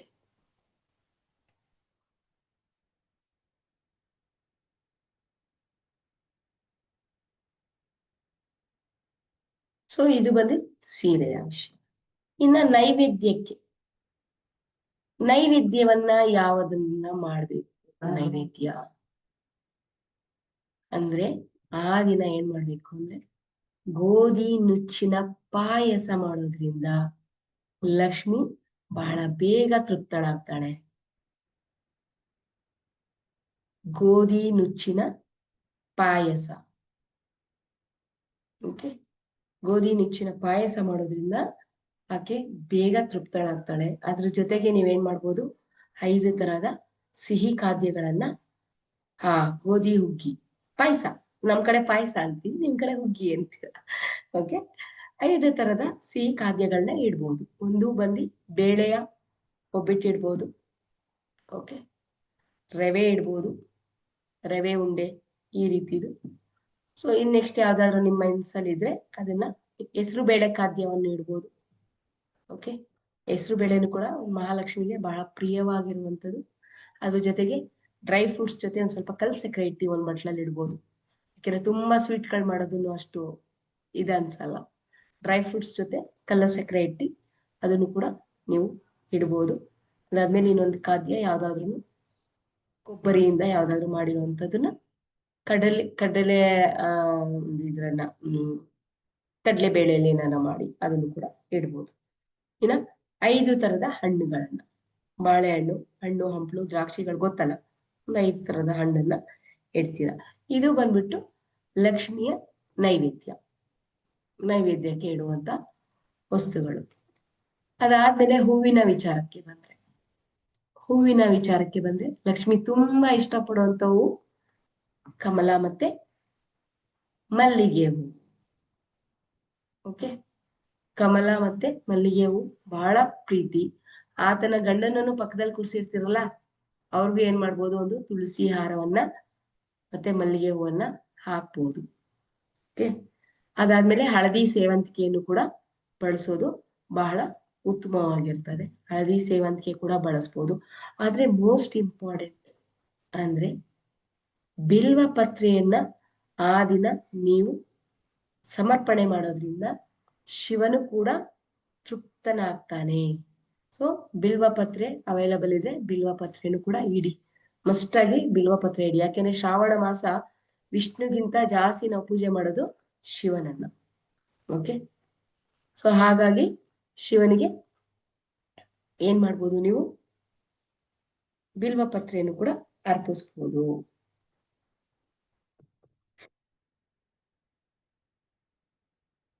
ಅಷ್ಟೆಲ್ಲ ರೆಡಿ ಮಾಡ್ತೀರಾ ನೀವು. ಪೂರ್ತಿ ಏನ್ ಮಾಡ್ತೀರಾ, ಲಕ್ಷ್ಮಿಯನ್ನ ಕೂರ್ಸುದ್ರಿ, ಕಳಸ ಪ್ರತಿಷ್ಠಾಪನೆ ಮಾಡಿದ್ರಿ, ಆಮೇಲೆ ಏನ್ ಮಾಡಿದ್ರಿ, ನೈವೇದ್ಯಗಳನ್ನೆಲ್ಲ ಇಡ್ತೀರಾ.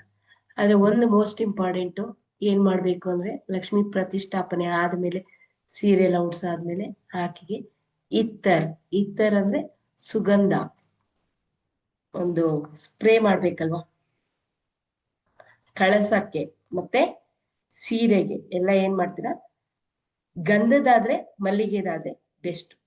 ಅವತ್ತಿನ ದಿನ ಬೇರೆದು ಯೂಸ್ ಮಾಡಬೇಡಿ, ಗಂಧ ಅಥವಾ ಬೆಳ್ಳಿ.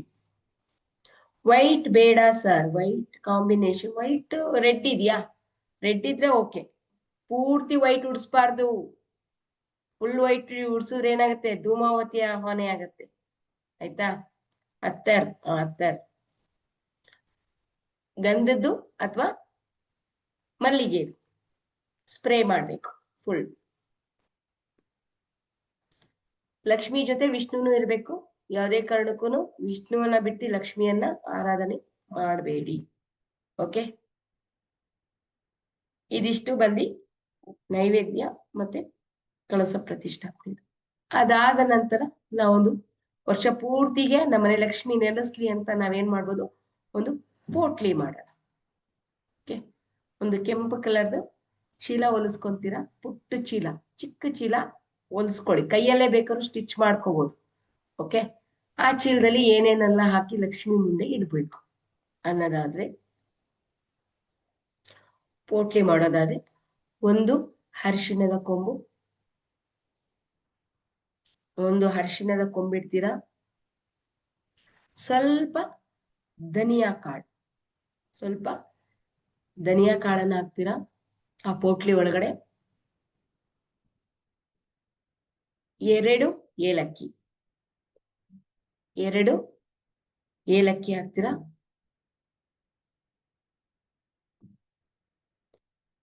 2 ಗೋಮತಿ ಚಕ್ರ ಹಾಕ್ತೀರಾ, ಸ್ವಲ್ಪ ಅಕ್ಷತೆ ಕಾಳು ಹಾಕಿ, ಆಮೇಲೆ ಏನ್ ಮಾಡ್ತೀರಾ, ಅರಿಶಿಣ ಕುಂಕುಮ ಒಂದೊಂದು ಚಿಟಕಿ ಹಾಕ್ತೀರಾ. ಅದ್ರ ಜೊತೆಗೆ ಕಾಯಿನ್, 5 ರೂಪಾಯಿ 10 ರೂಪಾಯಿ ನಿಮ್ಮ ಶಕ್ತಿ ಅನುಸಾರ ಅದನ್ನ ಕಾಯಿನ್ ಹಾಕ್ಬಿಟ್ಟು ಏನ್ ಮಾಡ್ತೀರಾ, ಒಂದು ಪೌಚ್ ಮಾಡ್ಬಿಟ್ಟು ಅಮ್ಮನವರ ಪಾದದ ಅಡಿ ಏನ್ ಮಾಡ್ತೀರಾ, ಇಡ್ತೀರಾ. ಅಮ್ಮನ ಪಾದದ ಅಡಿ ಹತ್ರ ಈ ಪೌಟ್ಲಿ ಮಾಡಿ ಇಡ್ತೀರಾ. ಕೆಲವೊಬ್ರಿಗೆ ಅಭ್ಯಾಸ ಇದೆ, ತಟ್ಟೆ ತುಂಬಾ ಕಾಸಿಟ್ಬಿಟ್ಟು ದುಡ್ಡನ್ನ ಜೋಡಿಸೋದು. ಓಕೆ, ತಟ್ಟೆ ತುಂಬಾ ಕಾಸಿಟ್ಟು ದುಡ್ಡನ್ನ ಜೋಡಿಸ್ಬಿಟ್ಟು ಅದನ್ನೇನ್ ಮಾಡ್ತೀರಾ, ನೆಕ್ಸ್ಟ್ ಅದನ್ನ ನಿಮ್ ಸ್ವಂತಕ್ಕೆ ಯೂಸ್ ಮಾಡ್ಕೊಂತೀರಾ. ಸ್ವಂತಕ್ಕೆ ಯೂಸ್ ಮಾಡೋಕ್ ಮುಂಚೆ ಅದ್ರಲ್ಲಿ ಒಂದಿಷ್ಟು ಕಾಯಿನ್, ಒಂದಿಷ್ಟು ನೋಟಿನ ಕಂತಿಯನ್ನ ಸಪ್ರೇಟ್ ತೆಗ್ದಿ ಅದನ್ನ ಏನ್ ಮಾಡ್ತೀರಾ, ಇಡ್ತೀರಾ. ಇಟ್ಬಿಟ್ಟು ಇನ್ಮಿಕ್ಕಿದನ್ನ ಯೂಸ್ ಮಾಡ್ತೀರಾ. ಆ ಒಂದು ಕಾಯಿನ್ ನೋಟ್ ಏನಿರುತ್ತೆ ಅದ್ರಲ್ಲಿ ಏನಾಗುತ್ತೆ, ನೆಕ್ಸ್ಟ್ ಇಯರ್ಗೆ ಅದನ್ನ ಭರ್ತಿ ಮಾಡ್ತಾ ಹೋಗ್ತೀರಾ.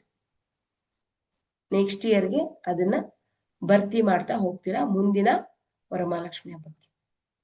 ಅದನ್ನ ಭರ್ತಿ ಮಾಡ್ದಂಗೆ ನಿಮ್ ಮನೇನು ಕೂಡ ಏನಾಗುತ್ತೆ, ಗ್ರೋತ್ ಆಗ್ತಾ ಹೋಗ್ತಾ ಇರುತ್ತೆ. ಇಡೀ ಇದನ್ನ ನೀವೇನ್ ಮಾಡ್ಬೇಕು, ಖಾಲಿ ಇಡಬಾರ್ದು. ಅದನ್ನ ತೆಗ್ದಿ ಪೂರ್ತಿಯಾಗಿ ಬಳಸ್ಕೊಂಡ್ಬಿಟ್ರೆ ಝೀರೋಗ್ ಬಂದ್ಬಿಡುತ್ತೆ. ಓಕೆ, ಅದರಿಂದ ಒಂದಷ್ಟು ಕಾಯಿನ್, ಒಂದಷ್ಟು ನೋಟನ್ನ ಸಪ್ರೇಟ್ ಆಗಿ, ನೋಟನ್ನ ಸಪ್ರೇಟ್ ಇಡ್ಬೇಕು, ಕಾಯಿನ್ ಸಪ್ರೇಟ್ ಇಡ್ಬೇಕು, ಎರಡನ್ನ ಜೋಡಿಸಿ ಇಡೋಂಗಿಲ್ಲ. ಓಕೆ, ಅಲ್ಲಿ ಏನ್ ಇಟ್ಟಿರ್ತೀರಲ್ಲ ನೋಟು, ನೀವ್ ಇಡ್ಬೇಕಾದ್ರೆ ನೋಟನ್ನೇ ಸಪ್ರೇಟ್ ತಟ್ಟೆಲಿ ಇಡ್ತೀರಾ, ಕಾಯಿನ್ಸೇ ಸಪ್ರೇಟ್ ತಟ್ಟೆಲಿ ಇಡ್ತೀರಾ. ಮತ್ತೆ ನೀವ್ ಅದನ್ನ ಎತ್ತಿಡ್ಬೇಕಾದ್ರೂ ಕಾಯಿನೇ ಬೇರೆ ಡಬ್ಬದಲ್ಲಿ ಹಾಕಿರ್ತೀರಾ, ನೋಟನ್ನೇ ಬೇರೆ ಡಬ್ಬದಲ್ಲಿ ಹಾಕಿರ್ತೀರಾ. ಎರಡನ್ನು ಮಿಕ್ಸ್ ಮಾಡೋ ಹಾಗಿಲ್ಲ.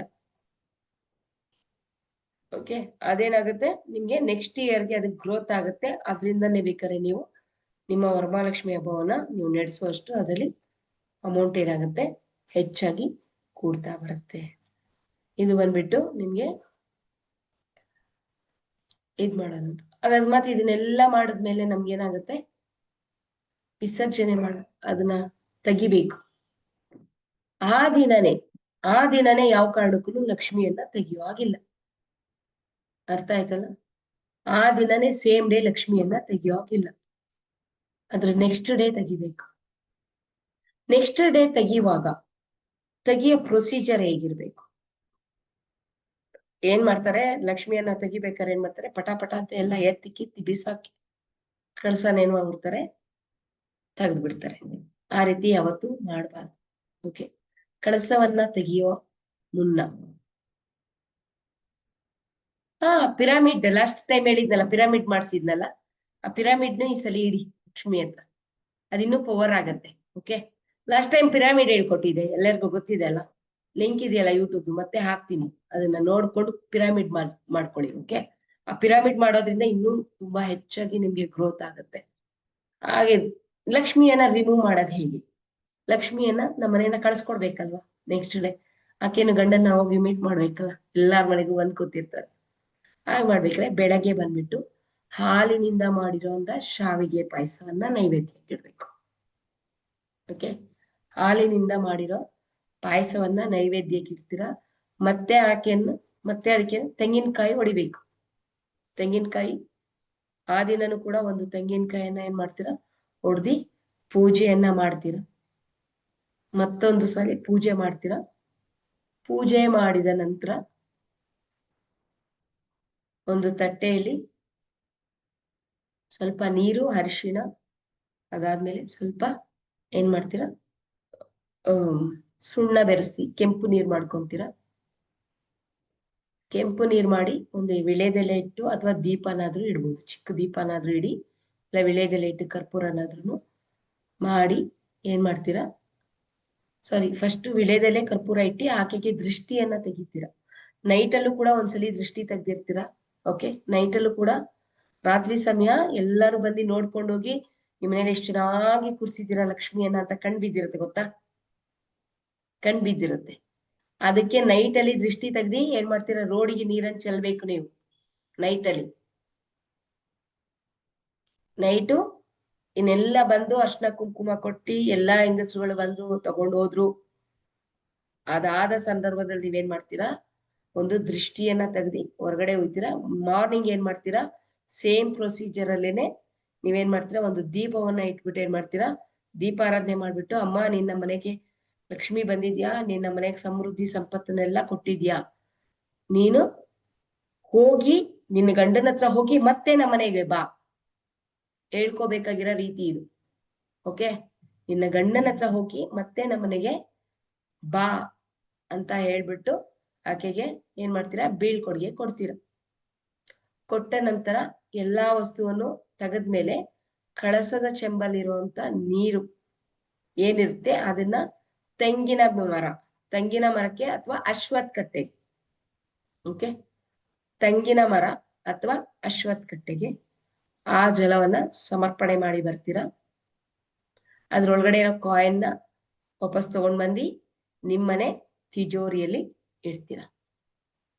ಓಕೆ, ಕಾಯಿನ್ ಹಾಕಿರ್ತೀರಲ್ಲ ಅದ್ರೊಳಗಡೆ, ಆ ಕಾಯಿನ್ ಏನ್ ಮಾಡ್ತೀರಾ, ವಾಪಸ್ ತಗೊಂಡ್ಬಂದು ನಿಮ್ಮ ತಿಜೋರಿಯಲ್ಲಿ ಅದನ್ನ ಹಾಗೆ ಏನ್ ಮಾಡ್ತೀರಾ, ಇಡ್ತೀರಾ.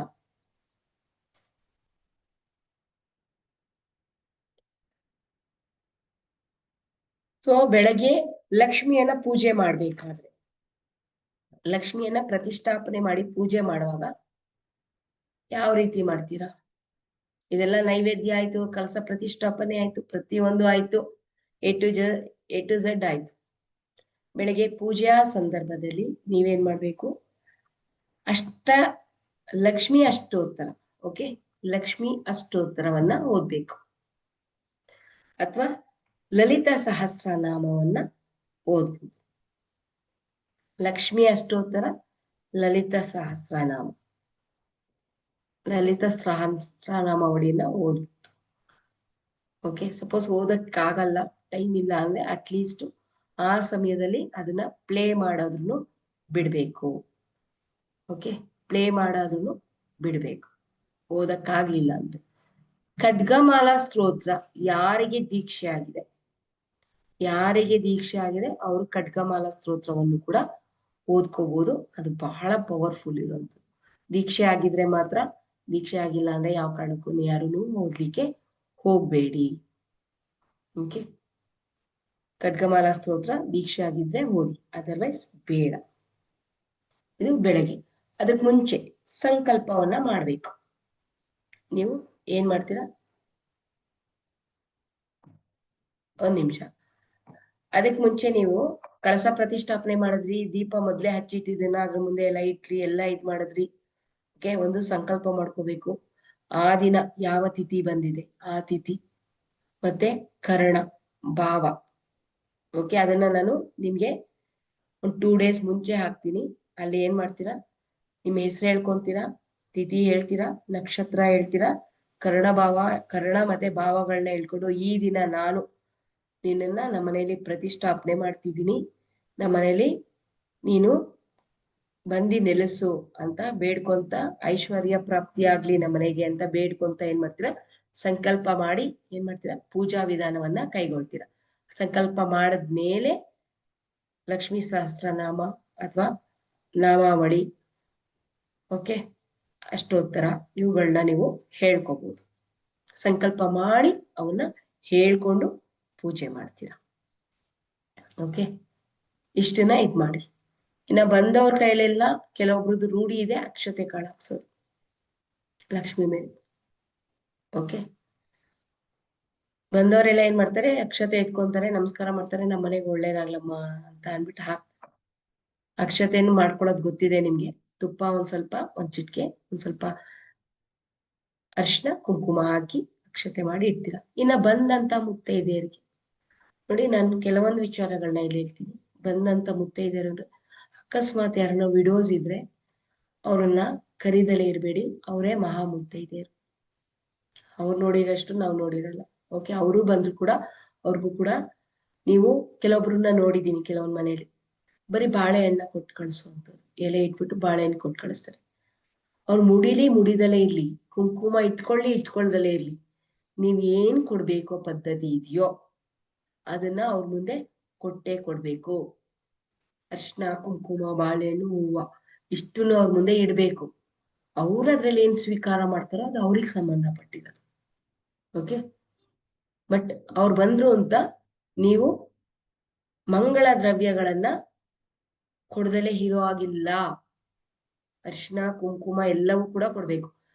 ಆ ಒಂದು ಎಲೆ ಅಡಿಕೆ ಏನು ನೀವು ಬಾಳೆಹಣ್ಣ ಕೊಡ್ತೀರಾ, ಅದ್ರ ಜೊತೆಗೆ ಸ್ವಲ್ಪ ಕಡ್ಲೆ ಇದ್ರೆ ಅದನ್ನ ಏನ್ ಮಾಡ್ತಾರೆ, ಪುಡಿ ಮಾಡ್ತೀರಾ, ಸ್ವಲ್ಪ ಸಕ್ಕರೆ ಕೊಬ್ಬರಿಯನ್ನ ಬೆರೆಸಿ ಒಂದ್ ಚಿಕ್ಕ ಪಾಕೆಟ್ ಮಾಡಿ ಕೊಡಿ.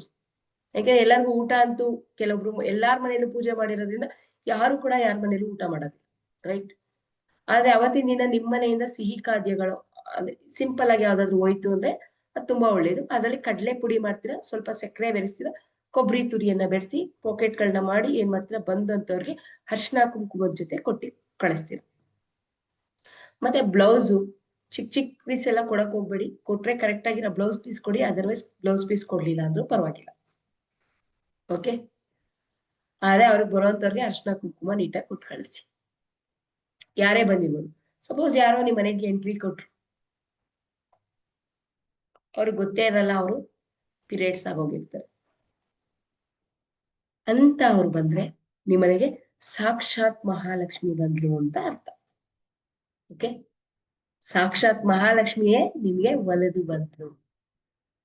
ಮತ್ ಯಾರೋ ನಿಮ್ಮಲ್ಲೇ ಯಾರೋ ಪೂಜೆ ಮಾಡ್ಬೇಕು ಅಂತಿರ್ತೀರಾ, ಇಮ್ಮಿಡಿಯೇಟ್ ಏನಾಗುತ್ತೆ, ಎಲ್ಲವೂ ರೆಡಿ ಮಾಡಿ ಮಂಗಳಾರತಿ ಸಮಯಕ್ಕೆ ಪೀರಿಯಡ್ಸ್ ಆಗ್ಬಿಡ್ತೀರಾ.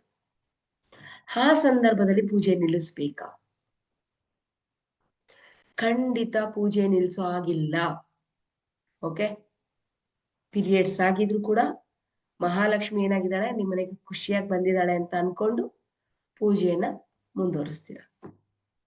ಓಕೆ, ಪೂಜೆಯನ್ನ ಅರ್ಧಕ್ ಬಿಡೋಂಗಿಲ್ಲ, ಪೂಜೆ ಮುಂದುವರಿಸ್ತೀರಾ. ಅದಾದ್ಮೇಲೆ ನಿಮ್ಮನೇಲಿ ಯಾವ್ದನ್ನ ಮಕ್ಕಳಿದ್ರು ಅಂದ್ರೆ ಅವ್ರ ಕೈಲಿ ಮುಂದುವರಿಸ್ತೀರ. ಓಕೆನಾ?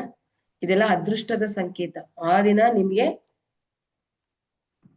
ಏನಾಗುತ್ತೆ, ಋತುಸ್ರಾವ ಆಗೋದು ಕೂಡ ಅದು ಒಂದು ಅದೃಷ್ಟದ ಸಂಕೇತ. ಈಗ ನಾವ್ ಅನ್ಕೊಂಡಿರ್ತೀವಿ ನಮ್ದು ಇನ್ನು ಮುಂದಕ್ಕಿದೆ, 15 ದಿನ ಇದೆ, 1 ವಾರ ಇದೆ ಅಂತ. ಕೆಲವೊಂದು ಹೆಣ್ಮಕ್ಳು ಉಪವಾಸ ಇರ್ತಾರೆ. ಆ ಉಪವಾಸದ ಹೀಟ್ಗೆ ಕೆಲವೊಂದ್ಸಲಿ ಏನಾಗುತ್ತೆ, ಮುಂದಕ್ಕೆ ಬಿದ್ಬಿಡತ್ತೆ. ಓಕೆ, ಆ ರೀತಿ ಆದ್ರೆ ತುಂಬಾ ಒಳ್ಳೇದು. ಯಾವ್ದಕ್ಕೂ ಕೂಡ ತಲೆ ಕೆಡಿಸ್ಕೊಳ್ಳೋ ಅಂತ ಅಗತ್ಯ ಇಲ್ಲ. ಓಕೆ, ಹಾಗಾದ್ರೆ ಪ್ರೇಯರ್ಸ್ ಆಗಿರೋರು ಮಾಡಬಹುದಾ? ಇಷ್ಟ ಇದ್ರೆ ಮಾಡಿ. ಅಂದ್ರೆ ದಯವಿಟ್ಟು ಆ ಒಂದು ಮನಸ್ಥಿತಿ ಚೇಂಜ್ ಇರುತ್ತೆ ನಮ್ಗೆ. ಮನಸ್ಫೂರ್ತಿಯಾಗಿ ನಾವು ಪೂಜೆ ಮಾಡಕ್ ಒಪ್ಕೋತಾ ಇರೋದಿಲ್ಲ ಆ ಸಂದರ್ಭದಲ್ಲಿ. ದೇಹ ರೆಸ್ಟ್ ಕೇಳ್ತಾ ಇರುತ್ತೆ. ಹಾಗಾಗಿ ರೆಸ್ಟ್ ಸಮಯ. ಮತ್ತೆ ಇನ್ನೊಂದು, ಕೆಲವೊಂದು ನಮ್ಮ ಒಂದು ಇದ್ರಲ್ಲಿ ಇದೆ, ಕೆಲವೊಂದು ಯಾಕೆ ಋತುಮತಿ ಆದವ್ರು ಇದು ಪೂಜೆ ಮಾಡಬಾರ್ದು ಅನ್ನೋದು ಕೆಲವೊಂದು ರೂಲ್ಸ್ ಇದೆ. ಸೊ ಅದನ್ನ ಯಾವಾಗಾದ್ರೂ ನೆಕ್ಸ್ಟ್ ಕ್ಲಾಸ್ಗಳಲ್ಲಿ ನಾನು ಹೇಳ್ತೀನಿ. ಯಾಕೆಂದ್ರೆ ಅನ್ಕೋತಾರೆ ಎಲ್ಲ ಋತುಮತಿ ಆದವರು, ಪೀರಿಯಡ್ಸ್ ಆದವರೆಲ್ಲ ಪೂಜೆ ಮಾಡ್ಬೋದಾ ಅಂತ. ನೋಡಿ, ಪೂಜೆಯ ಸಂದರ್ಭದಲ್ಲಿ ಆದ್ರೆ ನಿಲ್ಸ್ಬೇಡಿ. ಪೂಜೆಯ ಮುಂಚೆ ಅಂದ್ರೆ ಏನೆಲ್ಲ ಡೆಕೋರೇಷನ್ ಮಾಡಕ್ಕಿಂತ ಮುಂಚೆ ಆದ್ರೆ ಖಂಡಿತ ಮಾಡೋದ್ ಬೇಡ ಅಂತ ಹೇಳ್ಬೋದು. ಓಕೆ, ಆಗೋಗ್ಬಿಟ್ಟಿದೆ ಎಲ್ಲ. ಆಮೇಲೆ ನಿಮ್ಗೆ ಗೊತ್ತೇ ಇಲ್ಲ, ನೀವು ಮಹಾಮಂಗಳಾರತಿನೂ ಮಾಡ್ಬಿಟ್ಟಾದ್ಮೇಲೆ ಏನಾಯ್ತು, ಪೀರಿಯಡ್ಸ್ ಆದ್ರಿ ಅಂದ್ರೆ ಅದೇನು ಮಾಡಕ್ಕಾಗಲ್ಲ. ಓಕೆ, ಮತ್ತೆ ಇನ್ನೊಂದು, ತಾಯಿಗೆ ಮಹಾಮಂಗಳಾರತಿ ಮಾಡಿದಾಗ ಓಕೆ, ಒಂದು ಬಟ್ಲಲ್ಲಿ ನೀರಿಟ್ಕೊಳ್ಳಿ, ಅದ್ರೊಳಗಡೆ ಒಂದು ಹೂವು ಹಾಕಿರಿ. ಪ್ರತಿ ಸರಿ ಮಂಗಳಾರತಿ ಮಾಡಿದಾಗ್ಲೂ ಸ್ವಲ್ಪ ನೀರ್ ಎತ್ಕೊಂತೀರಾ, ಆ ಮಂಗಳಾರತಿನ ಹಿಂಗ್ ಇದ್ ಮಾಡಿ ಅಮ್ಮನವ್ರಿಗೆ ಪ್ರೋಕ್ಷಣೆ ಮಾಡಿ ಆಮೇಲೆ ಮಂಗಳಾರತಿ ಕೊಡ್ಬೇಕು. ಅರ್ಥ ಮಾಡ್ಕೊಡಿ. ಯಾಕೆಂದ್ರೆ ಅದೇನಾಗಿರುತ್ತೆ, ದೃಷ್ಟಿ ಆಗಿರುತ್ತೆ. ಆ ದೃಷ್ಟಿಯನ್ನ ತೆಗೆದುಬಿಟ್ಟು ನಾವು ಮಂಗಳಾರತಿ ತಗೋಬೇಕು, ಹಾಗೆ ತಗೊಳಂಗಿಲ್ಲ. ಓಕೆ, ಮಂಗಳಾರತಿ ಮಾಡ್ಬೇಕಾದ್ರೆ ಒಂದು ನೀರಲ್ಲಿ ಬಟ್ಲಲ್ಲಿ ಹೂವು ಹಾಕಿಟ್ಕೊಳ್ಳಿ, ಹಿಂಗ 1-2 ಸಲ ಇದ್ ಮಾಡಿ ಆಮೇಲೆ ಮಂಗಳಾರತಿಯನ್ನ ಎಲ್ರಿಗೂ ಕೊಡಿ. ಓಕೆ, ಇಷ್ಟು ಬಂದು ನಿಮ್ಗೆ ಈ ದಿನದ ಒಂದು ವರಮಹಾಲಕ್ಷ್ಮಿ ಹಬ್ಬದ ಪೂಜಾ ವಿಧಾನ. ಓಕೆ, ಮತ್ತೆ ಟೈಮಿಂಗ್, ಕಳಸ ಪ್ರತಿಷ್ಠಾಪನೆ ಮಾಡ್ಬೇಕು, ಪೂಜೆ ಮಾಡ್ಬೇಕು, ಯಾವ ಟೈಮಲ್ಲಿ ಕಳಸ ಪ್ರತಿಷ್ಠಾಪನೆ ಮಾಡ್ಬೇಕು, ಯಾವ ಟೈಮಲ್ಲಿ ನಾವು ಪೂಜೆಯನ್ನ ಮಾಡ್ಬೇಕು, ಯಾವ ಇದ್ರಲ್ಲಿ ನಮ್ಗೆ ಪೂಜೆ ಮಾಡೋದ್ರಿಂದ ಏನನ್ನ ಎಷ್ಟು ಇದು ನಮ್ಗೆ ಪ್ರತಿಫಲ ಸಿಗುತ್ತೆ, ಒಳ್ಳೆ ಸಮಯ ಯಾವುದು, ಓಕೆ, ಒಳ್ಳೆ ಸಮಯ ಯಾವುದು ಅನ್ನೋದಾದ್ರೆ ನಿಮಗೆ ಬೆಳಗ್ಗೆ 4:41 ಬೆಳಗ್ಗೆ 4:41 7:41 ಶುಭ ಸಮಯ ಇದೆ. ಬೆಳಗ್ಗೆ 4:41 7:41 ನೀವು ಆ ಸಮಯದಲ್ಲಿ ಯಾವಾಗ ಬೇಕಾದ್ರೂ ಕಳಸ ಪ್ರತಿಷ್ಠಾಪನೆ ಮಾಡ್ಬೋದು. ಅದ್ರೊಳಗಡೆ ಕಳಸ ಪ್ರತಿಷ್ಠಾಪನೆ ಮಾಡೋಂಗಿಲ್ಲ, ತುಂಬಾ ಕೆಟ್ಟ ಸಮಯ ಇದೆ ಅದೆಲ್ಲ. ಸೊ ಅದ್ರೊಳಗಡೆ ಬೇಡ. ಓಕೆ, ಮಧ್ಯರಾತ್ರಿ ಎಲ್ಲ ಮಾಡಕ್ ಹೋಗ್ಬೇಡಿ, ಮಿಡ್ ನೈಟ್ ಎಲ್ಲ ಕಳಸ ಪ್ರತಿಷ್ಠಾಪನೆ ಮಾಡ್ಬೇಡಿ. 4:41 ಅಂದ್ರೆ ಹತ್ತತ್ರ 5 ಗಂಟೆ ಆಗಿರುತ್ತೆ. 5 ಗಂಟೆ ಮೇಲೆ ನೀವು ಕಳಸ ಪ್ರತಿಷ್ಠಾಪನೆ ಎಷ್ಟು ಗಂಟೆವರೆಗೂ ಮಾಡ್ಬೋದು? 7:41 ಒಳಗಡೆ ಪ್ರತಿಷ್ಠಾಪನೆ ಮಾಡ್ಬೋದು. ಎಲ್ಲ ರೆಡಿ ಮಾಡಿ ಇಟ್ಕೊಳ್ಳಿ. 5 ಗಂಟೆ ಮೇಲೆ ನೀವೇನ್ ಮಾಡ್ತೀರಾ? ಸ್ಥಾಪನೆ ಮಾಡ್ಲಿಕ್ಕೆ ಇದ್ ಮಾಡ್ತೀರಾ. ಸಪೋಸ್ ಅಷ್ಟೊತ್ಗೂ ಆಗೋದಿಲ್ಲ, ತುಂಬಾ ಕೆಲಸ ಆಗೋಯ್ತು ಅನ್ನೋದಿದ್ರೆ ಬೆಳಗ್ಗೆ 9:16 ಬೆಳಗ್ಗೆ 9:16 10:51 ಕೂಡ ನೀವು ಕಳಸ ಪ್ರತಿಷ್ಠಾಪನೆ ಮಾಡ್ಕೋಬಹುದು. ಓಕೆ, ಅದಾದ್ಮೇಲೆ ಮಧ್ಯಾಹ್ನ ಮಾಡೋದು, ಸಂಜೆ ಮಾಡೋದು ಅದ್ ಮಾಡ್ಬೇಡಿ. ಮಾಡೋದಿದ್ರೆ ಬೆಳಗ್ಗೆ ಹೊತ್ತು ಮಾಡಿ. ಕೆಲವೊಬ್ರೆಲ್ಲ ಏನ್ ಮಾಡ್ತಾರೆ, ಬೆಳಗ್ಗೆಯಿಂದ ಇದ್ ಮಾಡ್ಕೊಂಡು ಸಾಯಂಕಾಲ ಪ್ರತಿಷ್ಠಾಪನೆ ಮಾಡ್ತೀವಿ ಮೇಡಮ್ ಅಂತ ಹೇಳ್ತಾರೆ. ಹಾಗಾದ್ರೆ ಸಂಜೆ ಪ್ರತಿಷ್ಠಾಪನೆ ಮಾಡೋದಾದ್ರೆ ಓಕೆ, ಆದಷ್ಟು ಬೆಳಗ್ಗೆ ಮಾಡ್ಲಿಕ್ಕೆ ಟ್ರೈ ಮಾಡಿ. ಅಕಸ್ಮಾತ್ ಆಗದೇ ಇಲ್ಲ, ನಮ್ಗೇನೋ ಕೆಲಸ ಕಾರ್ಯಗಳಿದಾವೆ ಅದು ಇದು ಅಂದ್ರೆ ನೀವೇನ್ ಮಾಡ್ಬೋದು ಅಂದ್ರೆ ಸಂಜೆ 3:35 ಓಕೆ, ಸಾಯಂಕಾಲ 3:35 ಸಂಜೆ 6:44 ಒಳಗಡೆ ನೀವು ಕಳಸ ಪ್ರತಿಷ್ಠಾಪನೆ ಮಾಡ್ಕೋಬಹುದು.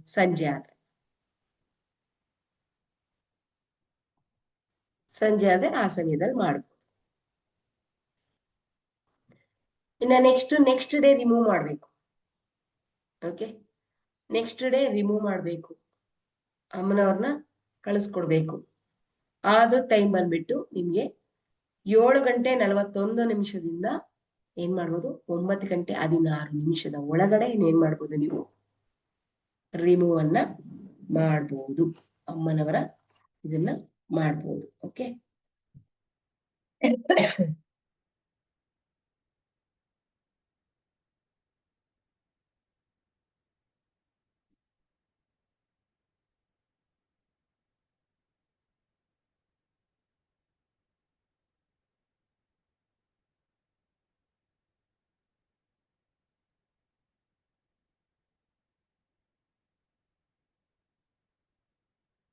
ಆಗಸ್ಟ್ 8ನೇ ತಾರೀಕು ಅವತ್ತು ಬಂದ್ಬಿಟ್ಟು ತಿಥಿ ಬಂದು ಚತುರ್ಥಿ. ಓಕೆ, ತಿಥಿ ಬಂದ್ಬಿಟ್ಟು ಚತುರ್ಥಿ ಇದೆ. ಉತ್ತರಾಷಾಢ ನಕ್ಷತ್ರ ಇದೆ. ಓಕೆ, ಉತ್ತರಾಷಾಢ ನಕ್ಷತ್ರ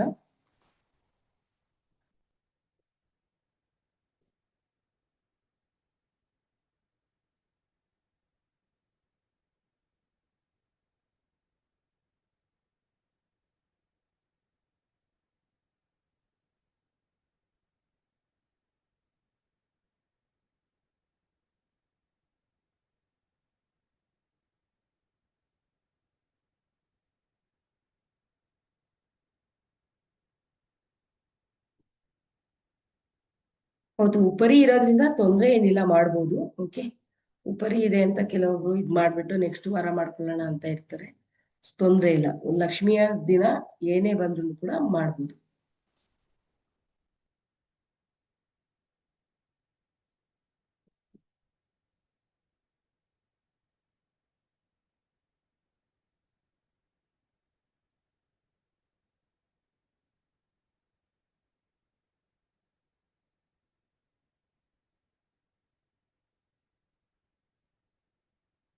ಅವತ್ತು ಅಮೃತಗಳಿಗೆ ಮತ್ತೆ ಪುನರಾಮೃತ ಇರೋದ್ರಿಂದ ಅದು ತುಂಬಾ ಒಳ್ಳೆಯ ದಿನ ಆಗಿರುತ್ತೆ.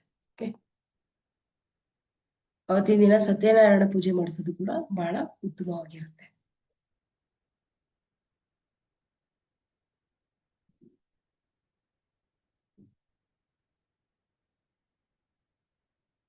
ಈ ಪಂಚಾಂಗದಲ್ಲಿ ಕರ್ಣ ಮತ್ತೆ ಭಾವ ಕೊಟ್ಟಿಲ್ಲ. ನಾನು ಕರ್ಣ ಭಾವನ ಎಲ್ಲರಿಗೂ ಗ್ರೂಪ್ ಅಲ್ಲಿ ಹಾಕ್ತೀನಿ. ಪ್ರತಿಯೊಂದು ಗ್ರೂಪ್ ಅಲ್ಲೂ ಕರ್ಣ ಮತ್ತೆ ಭಾವ ಯಾವ್ದಿದೆ ನೋಡ್ಬಿಟ್ಟು ಅದನ್ನ ಹಾಕ್ತೀನಿ. ನೀವ್ ಹೇಳ್ಕೊಬೇಕಾದ್ರೆ ನಿಮ್ಮ ಹೆಸರು, ಕುಲ, ಗೋತ್ರ ಎಲ್ಲವೂ ಕೂಡ ಹೇಳ್ಕೋಬೇಕು. ಯಾವ ಹೆಸರು ಮತ್ತೆ ಗೋತ್ರ, ನಿಮ್ಮ ನಕ್ಷತ್ರ, ನಿಮ್ಮ ರಾಶಿ, ಆ ದಿನದ ಚತುರ್ಥಿ ತಿಥಿ ಮತ್ತೆ ನಕ್ಷತ್ರ, ಆ ದಿನ ಕರ್ಣ ಮತ್ತೆ ಇದು ಭಾವ, ಇವನ್ನೆಲ್ಲನೂ ಕೂಡ ಹೇಳ್ಕೊಂಡು ಸಂಕಲ್ಪ ಮಾಡಿ ಅಮ್ಮನವ್ರನ್ನ ಬರಮಾಡ್ಕೊಂಡು ಏನ್ ಮಾಡ್ತೀರಾ, ಇದ್ ಮಾಡ್ತೀರಾ. ಮತ್ತಿನ್ನೊಂದು, ದೀಪಾರಾಧನೆ ಮಾಡಿದಾಗ ತುಪ್ಪದ ದೀಪ ಹಚ್ಚಕ್ಕಿದ್ದೀನಿ, ಅದನ್ನ ಯಾವುದೇ ಕಾರಣಕ್ಕೂ ಆರದಂಗೆ ನೋಡ್ಕೋಬೇಕು. ನೆಕ್ಸ್ಟ್ ಡೇ ಅಮ್ಮನವ್ರನ್ನ ವಿಸರ್ಜನೆ ಮಾಡೋವರೆಗೂ ಯಾವ ಕಾರಣಕ್ಕೂ ದೀಪ ಆರುವ ಹಾಗಿಲ್ಲ. ಓಕೆ, ಕೆಲವೊಬ್ರು ಬೆಳಗ್ಗೆ ದೀಪ ಹಚ್ಚಿರ್ತಾರೆ, ಬಿಟ್ಬಿಟ್ಟಿರ್ತಾರೆ, ಮತ್ತೆ ತುಪ್ಪ ಹಾಕೋದು, ಸಂಜೆ ದೀಪ ಹಚ್ಚೋದು, ಮತ್ತೆ ಮಲ್ಕೊಂಬಿಡೋದು, ಆತರ ಮಾಡ್ತಾರೆ. ಆತರ ಮಾಡ್ಬೇಡಿ. ಆಕೆ ಹೋಗೋವರ್ಗುನು ಆಕೆಯ ಮುಂದೆ ಏನ್ ಮಾಡ್ಬೇಕು, ಕತ್ತಲು ಆವರಿಸಬಾರ್ದು. ಎಷ್ಟಂತ ತಿಳ್ಕೊಳ್ಳಿ. ಕತ್ತಲು ಯಾವ ಕಾರಣಕ್ಕೂ ಕೂಡ ಆವರಿಸಬಾರ್ದು. ಸೊ ಇದು ಬಂದ್ಬಿಟ್ಟು ಇದು. ಇನ್ನ ನೆಕ್ಸ್ಟ್ ಬಂದ್ಬಿಟ್ಟು ಶ್ರಾವಣ ಮಾಸದ ಸೋಮವಾರದಲ್ಲಿ ಯಾವ ರೀತಿ ನೀವು ಏನನ್ನೆಲ್ಲ ಮಾಡ್ಬೋದು ಅನ್ನೋದಿದ್ರೆ ಇದೊಂದು 10 ನಿಮಿಷ ಆಗುತ್ತೆ, ಹೇಳ್ತೀನಿ. ಓಕೆ,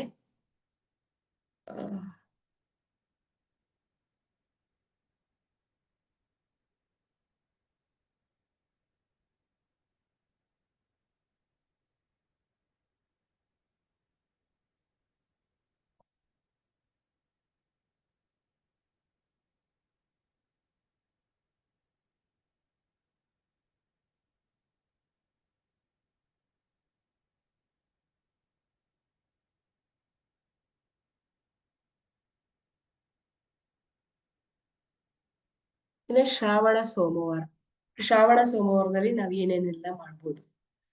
ಬೆಳಗ್ಗೆ ಬ್ರಹ್ಮ ಮುಹೂರ್ತದಲ್ಲಿ ಹೇಳ್ಬೇಕು. ಓಕೆ, ಬ್ರಹ್ಮ ಮುಹೂರ್ತದಲ್ಲಿ ಹೇಳ್ತೀರಾ, ಸ್ನಾನ ಸ್ವಚ್ಛತೆ. ಆ ದಿನ ನೀವು ಬಿಳಿ ಬಟ್ಟೆ ಅಥವಾ ನೀಲಿ ಬಟ್ಟೆ ಧರಿಸೋದ್ರಿಂದ ಸೋಮವಾರದ್ದು ಬಹಳ ತುಂಬಾ ಒಳ್ಳೆಯದಾಗುತ್ತೆ. ಬಿಳಿ ಅಥವಾ ನೀಲಿ ಬಟ್ಟೆಯನ್ನ ಧರಿಸ್ಬೋದು. ನಿಮ್ಮ ಮನೆಯಲ್ಲಿ ಏನ್ ಮಾಡ್ಬೋದು, ನಿಮ್ಮ ದೇವ್ರ ಮನೆಯನ್ನ ನೀಟಾಗಿ ಕ್ಲೀನ್ ಮಾಡಿ ಏನ್ ಮಾಡ್ತೀರಾ, ಪೂಜೆಗೆ ರೆಡಿ ಮಾಡ್ಕೊಳ್ಳಿ. ಪ್ರತಿ ಸೋಮವಾರ ಈ 4 ಸೋಮವಾರಗಳು ನೀವು ಶಿವನ ಮೇಲೆ ಯಾವ ಒಂದು ಅಭಿಷೇಕ ಮಾಡ್ತೀರಾ ಆ ಒಂದು ನಿಮ್ಗೆ ಇದು ಸಿಗುತ್ತೆ, ಏನು ಒಳ್ಳೆಯ ಒಂದು ಇದು ಸಿಗತ್ತೆ. ಹಾಗಾದ್ರೆ ಯಾವ್ಯಾವ್ದನ್ನ ಇದು ಮಾಡ್ಬೇಕು ನೋಡಿ.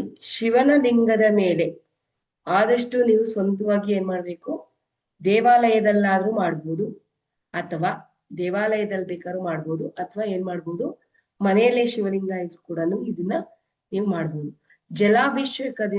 ಜಲಾಭಿಷೇಕ ಮಾಡಿದ್ರೆ ಅದೇನಾಗುತ್ತೆ, ನಿಮ್ಮನ್ನ ಶುದ್ಧೀಕರಣ ಮಾಡುತ್ತೆ.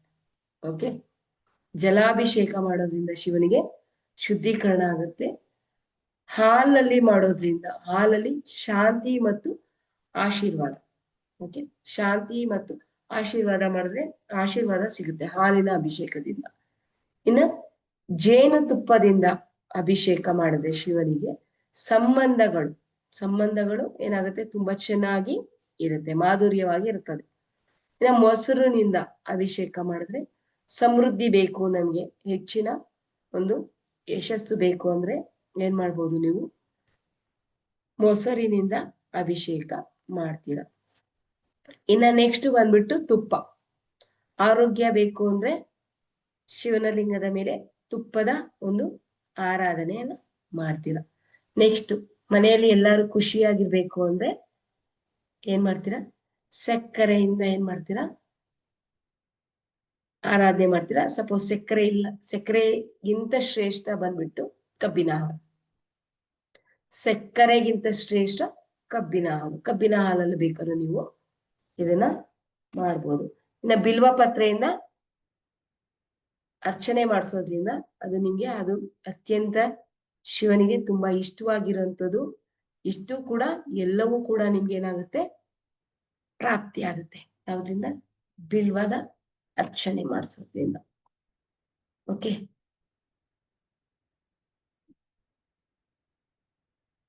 ಇನ್ನ ಧಾತುರ್ ಭಾಂಗ್ ಅದು ಈ ಕಡೆ ಎಲ್ಲ ಸಿಗೋದಿಲ್ಲ, ಅದ್ ಬಿಟ್ಬಿಡಿ.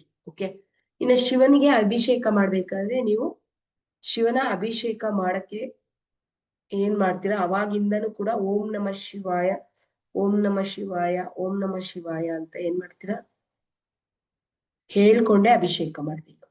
ಓಕೆ, ಅದನ್ನ ಹೇಳ್ಕೊಂಡೆ ನೀವು ಅಭಿಷೇಕವನ್ನ ಮಾಡಬೇಕು. ಇನ್ನ ನೆಕ್ಸ್ಟ್ ಆರತಿ. ಓಕೆ, ತುಪ್ಪ ಅಥವಾ ಎಣ್ಣೆ, ಧೂಪ ದ್ರವ್ಯಗಳು, ಕಡ್ಡಿ ಕರ್ಪೂರ ಎಲ್ಲವನ್ನು ಹಚ್ಚಿ ಬೆಳಗಿಸ್ಬೇಕು. ಹೂವು ಮತ್ತೆ ಅಕ್ಕಿ ಮತ್ತೆ ಶ್ರೀಗಂಧ. ಓಕೆ, ಇದನ್ನ ಏನ್ ಮಾಡ್ತೀರಾ, ಶಿವನಿಗೆ ಅರ್ಪಿಸ್ತೀರಾ. ಅದ್ರ ಜೊತೆ ಬಿಲ್ವ ಪತ್ರೆ ಕೂಡ ಇರ್ಲೇಬೇಕು. ಆಮೇಲೆ ಶಿವನಿಗೆ ಆರತಿ ಮಾಡ್ತೀರಾ. ಅದಾದ್ಮೇಲೆ ನೀವು ಪ್ರತಿ ಸೋಮವಾರ ದೀರ್ಘಾಯಸ್ಸು ಮತ್ತು ಯಶಸ್ಸು ಎರಡು ಬೇಕು ಅಂದ್ರೆ ಒಂದು ಪಂಚಾಕ್ಷರಿ ಮಂತ್ರ ಹೇಳ್ಕೊತೀರಾ. ಅದರ್ವೈಸ್ ಮಹಾಮೃತ್ಯುಂಜಯ ಮಂತ್ರವನ್ನ ನೀವೇನ್ ಮಾಡ್ತೀರಾ, ಪಠನೆ ಮಾಡ್ತೀರಾ. ಓಕೆ, ಮಹಾಮೃತ್ಯುಂಜಯ ಮಂತ್ರ ಓಂ ತ್ರಯಂಬಕಂ ಯಜಾಮನೆ ಸುಗಂಧಂ ಪುಷ್ಟಿವರ್ಧನಂ ಅಂತ ಅಂದ್ಬಿಟ್ಟು ಏನ್ ಮಾಡ್ತೀರಾ, ಮಹಾಮೃತ್ಯುಂಜಯ ಮಂತ್ರ ಹೇಳ್ಕೊಂತೀರಾ, ಅಥವಾ ಪಂಚಾಕ್ಷರಿ ಮಂತ್ರ ಬಂದ್ಬಿಟ್ಟು ಓಂ ನಮಃ ಶಿವಾಯ. ಓಕೆ, ಓಂ ನಮಃ ಶಿವಾಯ ಅಂತ ಹೇಳ್ಕೊಂಡು ನೀವು ಪೂಜೆ ಮಾಡ್ತೀರಾ. ಅಕಸ್ಮಾತ್ ಮೃತ್ಯುಂಜಯ ಮಂತ್ರ ಹೇಳಲಿಕ್ಕಾಗಿಲ್ಲ ಅಂತ. ನೆಕ್ಸ್ಟ್ ಉಪವಾಸದ ನಿಯಮಗಳು ಯಾವ ರೀತಿ ಇರುತ್ತೆ? ಓಕೆ, ಉಪವಾಸದ ನಿಯಮಗಳು ಯಾವ ರೀತಿ ಇರುತ್ತೆ ಅಂದ್ರೆ, ಅದನ್ನ ಪೂರ್ಣ ನಂಬಿಕೆ ಮತ್ತೆ ವಿಶ್ವಾಸದಿಂದ ಏನ್ ಮಾಡ್ಬೇಕು, ನೀವು ಮಾಡ್ಬೇಕು. ಎರಡು ರೀತಿಯಾದಂತ ಉಪವಾಸ ಇದೆ. ಒಂದು ಫಲಹಾರ ಉಪವಾಸ ಅಂತ. ಫಲಹಾರ ಅಂದ್ರೆ ಯಾವುದೇ ಬೇಯಿಸಿರೋ ಐಟಮ್ ತಿನ್ನಂಗಿಲ್ಲ, ಬೆಂದಿರೋ ಅಂಥದ್ದು ಯಾವುದೇ ಕಾರಣಕ್ಕೂ ಸ್ವೀಕಾರ ಮಾಡೋಂಗಿಲ್ಲ. ಹಣ್ಣು, ಹಾಲು ಅಥವಾ ಸಾಬುದಾನದಲ್ಲಿ ಕೆಲವೊಂದು ಐಟಮ್ ಮಾಡ್ಕೋಬಹುದು, ಅದನ್ನ ನೀವು ಮಾಡ್ಕೊಂಡು ತಿನ್ನೋದ್ರಿಂದ ಅವತ್ತಿನ ಉಪವಾಸವನ್ನ ನೀವು ಮಾಡ್ಬೋದು. ಇದನ್ನ 4 ವಾರ ಮಾಡೋದ್ರಿಂದ ತುಂಬಾ ಒಳ್ಳೇದು. ಅದರ್ವೈಸ್ ನೀವು ಇದನ್ನೆಲ್ಲ ಮಾಡ್ತೀನಿ ಅಂದ್ರೆ ಒಂದು ಉಪವಾಸದ ವಾರಕ್ಕೊಂದಿನ ಉಪವಾಸ ಇಡೋದ್ರಿಂದ ಬಹಳ ಒಳ್ಳೇದಾಗುತ್ತೆ ಸೋಮವಾರ. ಓಕೆ, ಇನ್ನ ನಿರ್ಜಲ ಉಪವಾಸ ಅಂದ್ರೆ ಒಂದ್ ನೀರನ್ನು ಕೂಡ ಸೇವಿಸೋ ಹಾಗಿಲ್ಲ. ಓಕೆ, ನೀರನ್ನು ಕೂಡ ಸೇವಿಸೋ ಹಾಗಿಲ್ಲ, ಹಣ್ಣುನು ಕೂಡ ಸೇವಿಸೋ ಹಾಗಿಲ್ಲ, ಆಹಾರ ಕೂಡ ತಿನ್ನೋ ಹಾಗಿಲ್ಲ. ನೀವು ಗೊತ್ತಿದ್ಯಾ, ಕೆಲವೊಬ್ರು ಎಂಜಲ್ನು ಕೂಡ ನುಂಗಲ್ಲ, ಅಷ್ಟು ನೀಟಾಗಿ ಉಪವಾಸವನ್ನ ಮಾಡ್ತಾರೆ. ಓಕೆ, ಅದನ್ನ ನಿರ್ಜಲ ಉಪವಾಸ ಅಂತ ಕರೀತಾರೆ. ಮಾರ್ನಿಂಗ್ ಇಂದ ಏನ್ ಮಾಡ್ಬೋದು, ಸಾಯಂಕಾಲದವರೆಗೂ ಮಾಡಿ ಸಾಯಂಕಾಲ ಉಪವಾಸನ ಮುರಿಬಹುದು. ಓಕೆ, ಬೆಳಗ್ಗೆ ಸ್ಟಾರ್ಟ್ ಮಾಡ್ಕೊಂತೀರಾ, ಸಂಜೆವರೆಗೂ, ಸಂಜೆ ಅಭಿಷೇಕ ನೈವೇದ್ಯ ದೇವರಿಗೆಲ್ಲ ಆಗೋವರೆಗೂ ಉಪವಾಸ ಇರ್ತೀರಾ, ಸಂಜೆ ಏನ್ ಮಾಡ್ತೀರಾ, ಉಪವಾಸ ಮುರಿಬಹುದು. ಸೊ ಇದು ನಿರ್ಜಲ ಉಪವಾಸ ಅಂತ. ನೀರು, ಬೇಯಿಸಿರೋ ಆಹಾರ, ಹಣ್ಣು ಏನನ್ನು ಸೇವಿಸೋಗಿಲ್ಲ. ಮತ್ತೆ ಈ ಒಂದು ಇದು ಮಾಡ್ಬೇಕಾದ್ರೆ ಏನನ್ನ ನೀವು ಪಾಲನೆ ಮಾಡ್ಬೋದು, ಕಾಳುಗಳನ್ನ ತಿನ್ನೋ ಹಾಗಿಲ್ಲ. ಓಕೆ, ಕಾಳುಗಳನ್ನ ತಿನ್ನೋ ಹಾಗಿಲ್ಲ. ಉಪ್ಪು, ಈರುಳ್ಳಿ, ಬೆಳ್ಳುಳ್ಳಿ ಮತ್ತೆ ಮಾಂಸಾಹಾರವನ್ನ ತಪ್ಪಿಸ್ಬೇಕು. ಯಾವ ದಿನ? ಸೋಮವಾರ. ಮತ್ತೆ ಶ್ರಾವಣ ಮಾಸದಲ್ಲಿ ಈ ವ್ರತವನ್ನ ಮಾಡ್ತೀನಿ ಎಂದವರು ಯಾವುದೇ ಕಾರಣಕ್ಕೂ ಮಾಂಸಾಹಾರ, ಈರುಳ್ಳಿ, ಬೆಳ್ಳುಳ್ಳಿಯನ್ನ ತಪ್ಪಿಸಿ. ಆದಷ್ಟು ಸ್ವಲ್ಪ ಉಪ್ಪು ಕಡಿಮೆ ಲೆವೆಲ್ ಅಲ್ಲಿ ಇರ್ಬೇಕು, ಜಾಸ್ತಿ ಹಾಕೊಳ್ಳೋಗಿಲ್ಲ. ಯಾವಾಗ್ಲೂ ಅಷ್ಟೇ ಇದನ್ನೆಲ್ಲ ತಪ್ಪಿಸ್ತೀರಾ. ಮತ್ತೆ ಸಂಜೆ ಮತ್ತೊಂದು ಸುತ್ತಿನ ಪೂಜೆ ಆದ್ಮೇಲೆನೆ ಉಪವಾಸವನ್ನ ನೀವು ಬ್ರೇಕ್ ಮಾಡ್ಬೇಕು. ಅಲ್ಲಿವರೆಗೂ ಉಪವಾಸವನ್ನ ಬ್ರೇಕ್ ಮಾಡೋಗಿಲ್ಲ. ಇದನ್ನ ಪ್ರತಿ ಸೋಮವಾರ ಮಾಡುವಂತದ್ದು. ಓಕೆ, ಇನ್ನ ಕಥೆಯನ್ನ ಕೇಳ್ಬೋದು. ಶ್ರಾವಣ ಸೋಮವಾರದ್ದು ಕಥೆಗಳು ಬರ್ತದೆ, ವ್ರತ ವೈಭವ ಬರ್ತದೆ. ಅವುಗಳನ್ನ ಏನ್ ಮಾಡ್ಬೋದು, ನಾವು ಕೇಳೋ ಅಂಥದ್ದು ಅಥವಾ ಮನೆಯಲ್ಲಿ ಆನ್ಲೈನ್ ಅಲ್ಲಿ ಪ್ಲೇ ಮಾಡಿ ಬಿಟ್ಟು ಆ ಒಂದು ಕಥೆಯನ್ನ ನಮ್ಮ ಕಿವಿಗೆ ಸೂಕ್ಷ್ಮವಾಗಿ ಕೇಳಿಸ್ಕೊಳ್ಳುವಂತ ಕೆಲಸಗಳನ್ನ ನಾವೇನ್ ಮಾಡ್ಬೇಕಾಗತ್ತೆ. ಓಕೆ, ಹಾಗಾದ್ರೆ ಇದರಿಂದ ಏನೆಲ್ಲ ಆಗುತ್ತೆ ಅಂದ್ರೆ, ಹಗಲಿನಲ್ಲಿ ಬ್ರಹ್ಮಚಾರ್ಯ ಮತ್ತು ಸತ್ಯವನ್ನು ಕಾಪಾಡಿಕೊಳ್ಳಿ. ಈ ಯಾರೆಲ್ಲ ಸೋಮವಾರ ವ್ರತ ಮಾಡ್ತೀರಾ, ಈ 4 ಸೋಮವಾರ ವ್ರತ ಮಾಡ್ಬೇಕಾದ್ರೆ ನಿಮ್ಮ ಬ್ರಹ್ಮಚಾರ್ಯತ್ವವನ್ನ ಕಾಪಾಡ್ಕೋಬೇಕು. ಓಕೆ, ಮದ್ವೆ ಆದವರು ನಾವೇನೋ 4 ದಿನ ಮಾಡ್ತಿದೀವಿ, ಒಂದ್ 4 ವಾರ ಬಿಡು, ಆ ದಿನ ಮಾಡ್ಬಿಟ್ಟು ನೆಕ್ಸ್ಟ್ ಇದನ್ನ ಮಾಡ್ತೀವಿ ಅಂದ್ರೆ ಇಲ್ಲ, ಬ್ರಹ್ಮಚಾರ್ಯವನ್ನ ಪಾಲನೆ ಮಾಡಿ ಆ ದಿನ. ಓಕೆ, ಮತ್ತೆ ನಕಾರಾತ್ಮಕ ಮಾತುಗಳು, ಕೆಟ್ಟ ಮಾತುಗಳು, ಜಗಳಗಳು, ಕೋಪ ಮಾಡ್ಕೊಳ್ಳುವಂಥದ್ದು. ಉಪವಾಸ ಇದ್ದವ್ರಿಗೆ ಕೋಪ ಹೆಚ್ಚಾಗಿ ಬರ್ತದೆ. ಯಾವಾಗ ಉಪವಾಸ ಇದ್ದವ್ರು ಕೋಪವನ್ನ ಕಂಟ್ರೋಲ್ ಮಾಡ್ತಾರೆ, ಅವ್ರ ಜಗತ್ತನ್ನೇ ಏನ್ ಮಾಡ್ತಾರೆ, ಗಳಿಸ್ಕೊಳ್ಳುವಂತ ಶಕ್ತಿ ಇರುತ್ತೆ. ಓಕೆ, ಕೋಪ ಕಂಟ್ರೋಲ್ ಮಾಡ್ಬೇಕು, ಕೆಟ್ಟ ಮಾತುಗಳು ಬರಬಾರ್ದು, ನಕಾರಾತ್ಮಕ ಚಿಂತನೆ ಮಾಡೋಂಗಿಲ್ಲ, ಮತ್ತೆ ಕೆಲವೊಂದು ವಿಷಯಗಳನ್ನ ನಾವು ತಲೆಯಿಂದ ತೆಗೆದಾಕ್ಬೇಕಾದ್ರೆ ಶಾಂತಿಯಾಗಿರ್ಬೇಕು. ಆ ದಿನ ಆದಷ್ಟು ಓಂ ನಮಃ ಶಿವಾಯ ಆಗಿರ್ಬೋದು ಅಥವಾ ಮಹಾಮೃತ್ಯುಂಜಯ ಜಪವನ್ನ ಮಾಡ್ತಾ ಇರೋದ್ರಿಂದ ತುಂಬಾ ಒಳ್ಳೇದಾಗುತ್ತೆ. ಓಕೆ, ಅಗತ್ಯವಿರೋರ್ಗೆ ಏನ್ ಮಾಡ್ಬೋದು, ನೀವು ಊಟದ ಸಾಮಗ್ರಿಗಳು ಅಥವಾ ಬಟ್ಟೆಯ ದಾನವನ್ನ ನೀವು ಕೊಡ್ಬೋದು. ಸಾಧ್ಯವಾದರೆ ಮನೆಯಲ್ಲಿ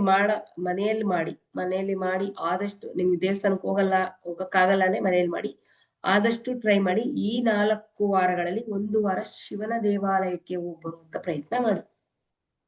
ಓಕೆ, ಈ 4 ವಾರದಲ್ಲಿ 4 ಸೋಮವಾರದಲ್ಲಿ ಶಿವನ ದೇವಸ್ಥಾನಕ್ಕೆ ಏನ್ ಮಾಡ್ತಾರೆ, ಹೋಗಿ ಬರುವಂತ ಪ್ರಯತ್ನ ಮಾಡಿ. ಇದು ಬಂದ್ಬಿಟ್ಟು ನಮ್ಮ ಶ್ರಾವಣ ಸೋಮವಾರದ ವ್ರತ ಆಗಿರುತ್ತೆ. 4 ವಾರ ಮಾಡಿದ್ರೆ ಸಾಕು, ನಿಮ್ಗೆ ಆ ವರ್ಷ ಪೂರ್ತಿ ನಿಮ್ಗೆ ಪಾಸಿಟಿವ್ ಆಗಿರ್ತದೆ. ಯಾವುದೇ ಕಾರಣಕ್ಕೂ ನಿಮ್ಗೆ ಏನಾಗುತ್ತೆ, ಸೋಲ್ ಅನ್ನೋದೇ ಇರೋದಿಲ್ಲ. ಓಕೆ, ಇದು ಬಂದ್ಬಿಟ್ಟು ಶ್ರಾವಣ ಮಾಸದ ವ್ರತ. ಇಷ್ಟನ್ನ ಇದ್ ಮಾಡ್ಕೊಳ್ಳಿ. ಇದನ್ನ ನೆಕ್ಸ್ಟ್ ನಿಮ್ಮ ವರಮಹಾಲಕ್ಷ್ಮಿಯ ವ್ರತ ಮಾಡ್ಬೇಕು ಅನ್ನೋರು ಏನ್ ಮಾಡ್ಬೇಕು, ನಿಮ್ಮ ಫ್ರೆಂಡ್ ಸರ್ಕಲ್ ನನಗೆ ಗೊತ್ತಿಲ್ಲ ಈ ವಿಷಯಗಳು ಅಂದ್ರೆ, ನಾಳೆ ಯೂಟ್ಯೂಬ್ ಲಿಂಕ್ ಬರುತ್ತೆ, ಅದನ್ನ ಆದಷ್ಟು ಶೇರ್ ಮಾಡ್ಕೊಳ್ಳಿ. ಅವ್ರಿಗೆ ಹೇಳಿ ಒಂದು ಸಬ್ಸ್ಕ್ರೈಬ್ ಮಾಡ್ಕೊಳ್ಳಿ ಅಂತ ಹೇಳಿ. ಏಕೆ, ಅದು ನಮ್ಗೆ ಒಂದು ಗುರುದಕ್ಷಿಣೆ ರೀತಿ ಆಗುತ್ತದೆ. ಓಕೆ, ಗುರುದಕ್ಷಿಣೆ ರೀತಿ ಆಗುತ್ತೆ. ಅದನ್ನು ಸಬ್ಸ್ಕ್ರೈಬ್ ಮಾಡ್ಕೊಂಡು ಈ ಒಂದು ಪೂಜಾ ವಿಧಾನವನ್ನ ಅನುಸರಿಸೋದಿಕ್ಕೆ ಇದ್ ಮಾಡಿ. ಓಕೆ, ಇನ್ ಮಿಕ್ಕಿದೇನೇ ಡೆಕೋರೇಷನ್ ಇದ್ರು ಅದಕ್ಕೆ ನಿಮ್ಗೆ ಸಂಬಂಧಪಟ್ಟಿದ್ದು. ಅದ್ ಮಾಡಿ ಇದ್ ಮಾಡಿ ಅದ್ ಮಾಡ್ಬೇಡಿ ಇದ್ ಮಾಡ್ಬೇಡಿ ಹೇಳಲ್ಲ. ನೀವು ಅದೆಷ್ಟು ಅಲಂಕಾರ ಮಾಡ್ತೀರಾ, ಆಕೆ ಅಲಂಕಾರ ಪ್ರಿಯೆ, ಅಲಂಕಾರವನ್ನ ನೀವು ಸಾಕಷ್ಟು ಮಾಡಿ ಈ ಒಂದು ಕೆಲವೊಂದು ಪ್ರೊಸೀಜರ್ನ ನೀವೇನ್ ಮಾಡ್ತೀರಾ, ಫಾಲೋ ಮಾಡ್ತೀರಾ. ಆಮೇಲೆ ಇನ್ನೊಂದು ಮೋಸ್ಟ್ ಇಂಪಾರ್ಟೆಂಟ್, ನಿಮ್ಗೆ ಒಂದು ರೆಮಿಡಿ ಹೇಳಿರ್ಲಿಲ್ಲ. ಯಾಕೆ ಹೇಳಿರ್ಲಿಲ್ಲ ಈ ರೆಮಿಡಿ? ಇದು ತುಂಬಾ ಮೋಸ್ಟ್ ಇಂಪಾರ್ಟೆಂಟ್ ರೆಮಿಡಿ ಆಗಿತ್ತು. ಯಾತಕ್ಕೆ ಇಷ್ಟೋ ತನಕ ಹೇಳಿಲ್ಲ, ತಪ್ಸಿದ್ದೆ ಅಂದ್ರೆ, ಎಷ್ಟು ಜನ ಇದ್ರಲ್ಲಿ ಲಾಸ್ಟ್ ಮೂಮೆಂಟ್ ವರ್ಗು ಇರ್ತಾರೋ ಅವ್ರಿಗೆ ಮಾತ್ರನೇ ಈ ರೆಮಿಡಿ ಇರ್ಲಿ ಅಂತ ಹೇಳಿದ್ದು. ಸೊ ಈಗ ನಾನು ಏನ್ ಮಾಡ್ತೀನಿ ಅಂದ್ರೆ, ರೆಕಾರ್ಡ್ನ ಆಫ್ ಮಾಡ್ತೀನಿ. ಆಫ್ ಮಾಡ್ಬಿಟ್ಟು ರೆಮಿಡಿ ಹೇಳ್ತೀನಿ. ಓಕೆ, ಈ ರೆಕಾರ್ಡ್ ಯಾರೆಲ್ಲ ಆನ್ ಮಾಡ್ಕೊಂಡಿದ್ದೀರಾ ಅವ್ರಿಗೇನಾಗುತ್ತೆ, ಇಲ್ಲಿವರೆಗೂ ತಾಳ್ಮೆಯಿಂದ ಕ್ಲಾಸ್ ಕಾಯ್ದಿದ್ದೀರಲ್ಲ ಅವ್ರಿಗೆ ಈ ಪ್ರತಿಫಲ ಸಿಗುತ್ತೆ. ತಾಳ್ಮೆಯಿಂದ ಹೊರಗಡೆ ಹೋಗಿರೋರ್ಗೆ ಈ ರೆಮಿಡಿ, ನಂಗೆ ಗೊತ್ತು ತಾನೆ, ನಾನು ಯಾವ್ದೇ ರೆಮಿಡಿ ಹೇಳಿದ್ರು, ಸೀಕ್ರೆಟ್ ರೆಮಿಡಿ ಏನ್ ಹೇಳಿದ್ರು ಲಾಸ್ಟ್ ಅಲ್ಲೇ ಹೇಳೋದು. ಸೊ ಏನ್ ಮಾಡ್ತೀನಿ, ವಿಡಿಯೋ ಆಫ್ ಮಾಡ್ತೀನಿ. ಇದೆಲ್ಲ ಯಾರು ಮಿಸ್ ಆಗಿರೋ ನಾಳೆ ನಿಮ್ಗೆ ಕಾಲ್ ಮಾಡ್ತಾರೆ, ಏನ್ ಹೇಳಿದ್ರು ರೆಮಿಡಿ ಅಂತ. ಆಗ ನೀವೇನ್ ಮಾಡ್ತೀರಾ, ಹೇಳ್ತೀರಾ? ಹೇಳ್ಬೇಡಿ. ಓಕೆ, ಇಷ್ಟೇ ಸ್ಟಾಪ್ ಇವತ್ತು ರೆಕಾರ್ಡ್. ಇನ್ನೇನಿದ್ರು ಕ್ವಶನ್ ಆನ್ಸರ್ ಮಾಮೂಲಿ ನೀವು ಕೇಳಕ್ ಕೇಳಿ. ಈ ರೆಮಿಡಿಯನ್ನ ಯಾವುದೇ ಕಾರಣಕ್ಕೂ ಕ್ಲಾಸಿಂದ ಎಕ್ಸಿಟ್ ಆದವ್ರಿಗೆ ಹೇಳಕ್ ಹೋಗ್ಬೇಡಿ. ಯಾರೆಲ್ಲ ರಿಕ್ವೆಸ್ಟ್ ಮಾಡ್ಕೊಂಡಿದ್ದಾರೆ, ಮೇಡಮ್ ಇವತ್ತು ನನ್ ಕ್ಲಾಸ್ ಜಾಯ್ನ್ ಆಗಕ್ಕಾಗಲ್ಲ ಅಂತ, ಅವ್ರ ಆಲ್ರೆಡಿ ರಿಕ್ವೆಸ್ಟ್ ನನಗೆ ಬಂದಿದೆ. ಓಕೆ, ತುಳಸಿ ಮೇಡಮ್ ಅವ್ರು ಹೇಳಿದ್ರು, ಪಾಪ ಹೊರಗಡೆ ಹೋಗ್ತಿದ್ದೀನಿ ಮೇಡಮ್ ಆಗೋದಿಲ್ಲ ಅಂತ. ರೆಕಾರ್ಡ್ ಅವ್ರೊಬ್ರಿಗೆ ನಾನು ಹೇಳ್ತೀನಿ. ಅದರ್ವೈಸ್ ಯಾರು ತಾಳ್ಮೆಯಿಂದ ಈಚೆ ಹೋಗಿದ್ದಾರೆ ಅವ್ರಿಗೆ ಯಾರಿಗೂ ರೆಮಿಡಿ ಇಲ್ಲ. Okay, most important remedy. ಇವತ್ತರೆಗೂ ನೀವು ಗೂಗಲ್ ಅಲ್ಲಿ ಸರ್ಚ್ ಮಾಡಿ ಅಥವಾ ಎಲ್ಲಿ ಬೇಕಾದ್ರೂ ಸರ್ಚ್ ಮಾಡಿ, ಈ ರೆಮಿಡಿ ಏನಾನ ಸಿಕ್ತು ಅಂತ ಹೇಳಿದ್ರೆ ನಾನ್ ಬೇಕಾದ್ರೆ ಪೆನಾಲ್ಟಿ ಕಟ್ತೀನಿ. ಓಕೆ, ಇದು ಮೋಸ್ಟ್ ಇಂಪಾರ್ಟೆಂಟ್ ರೆಮಿಡಿ, ನಮ್ಮ ಗುರುಗಳು ಕೊಟ್ಟಂತ ರೆಮಿಡಿ. ಓಕೆ.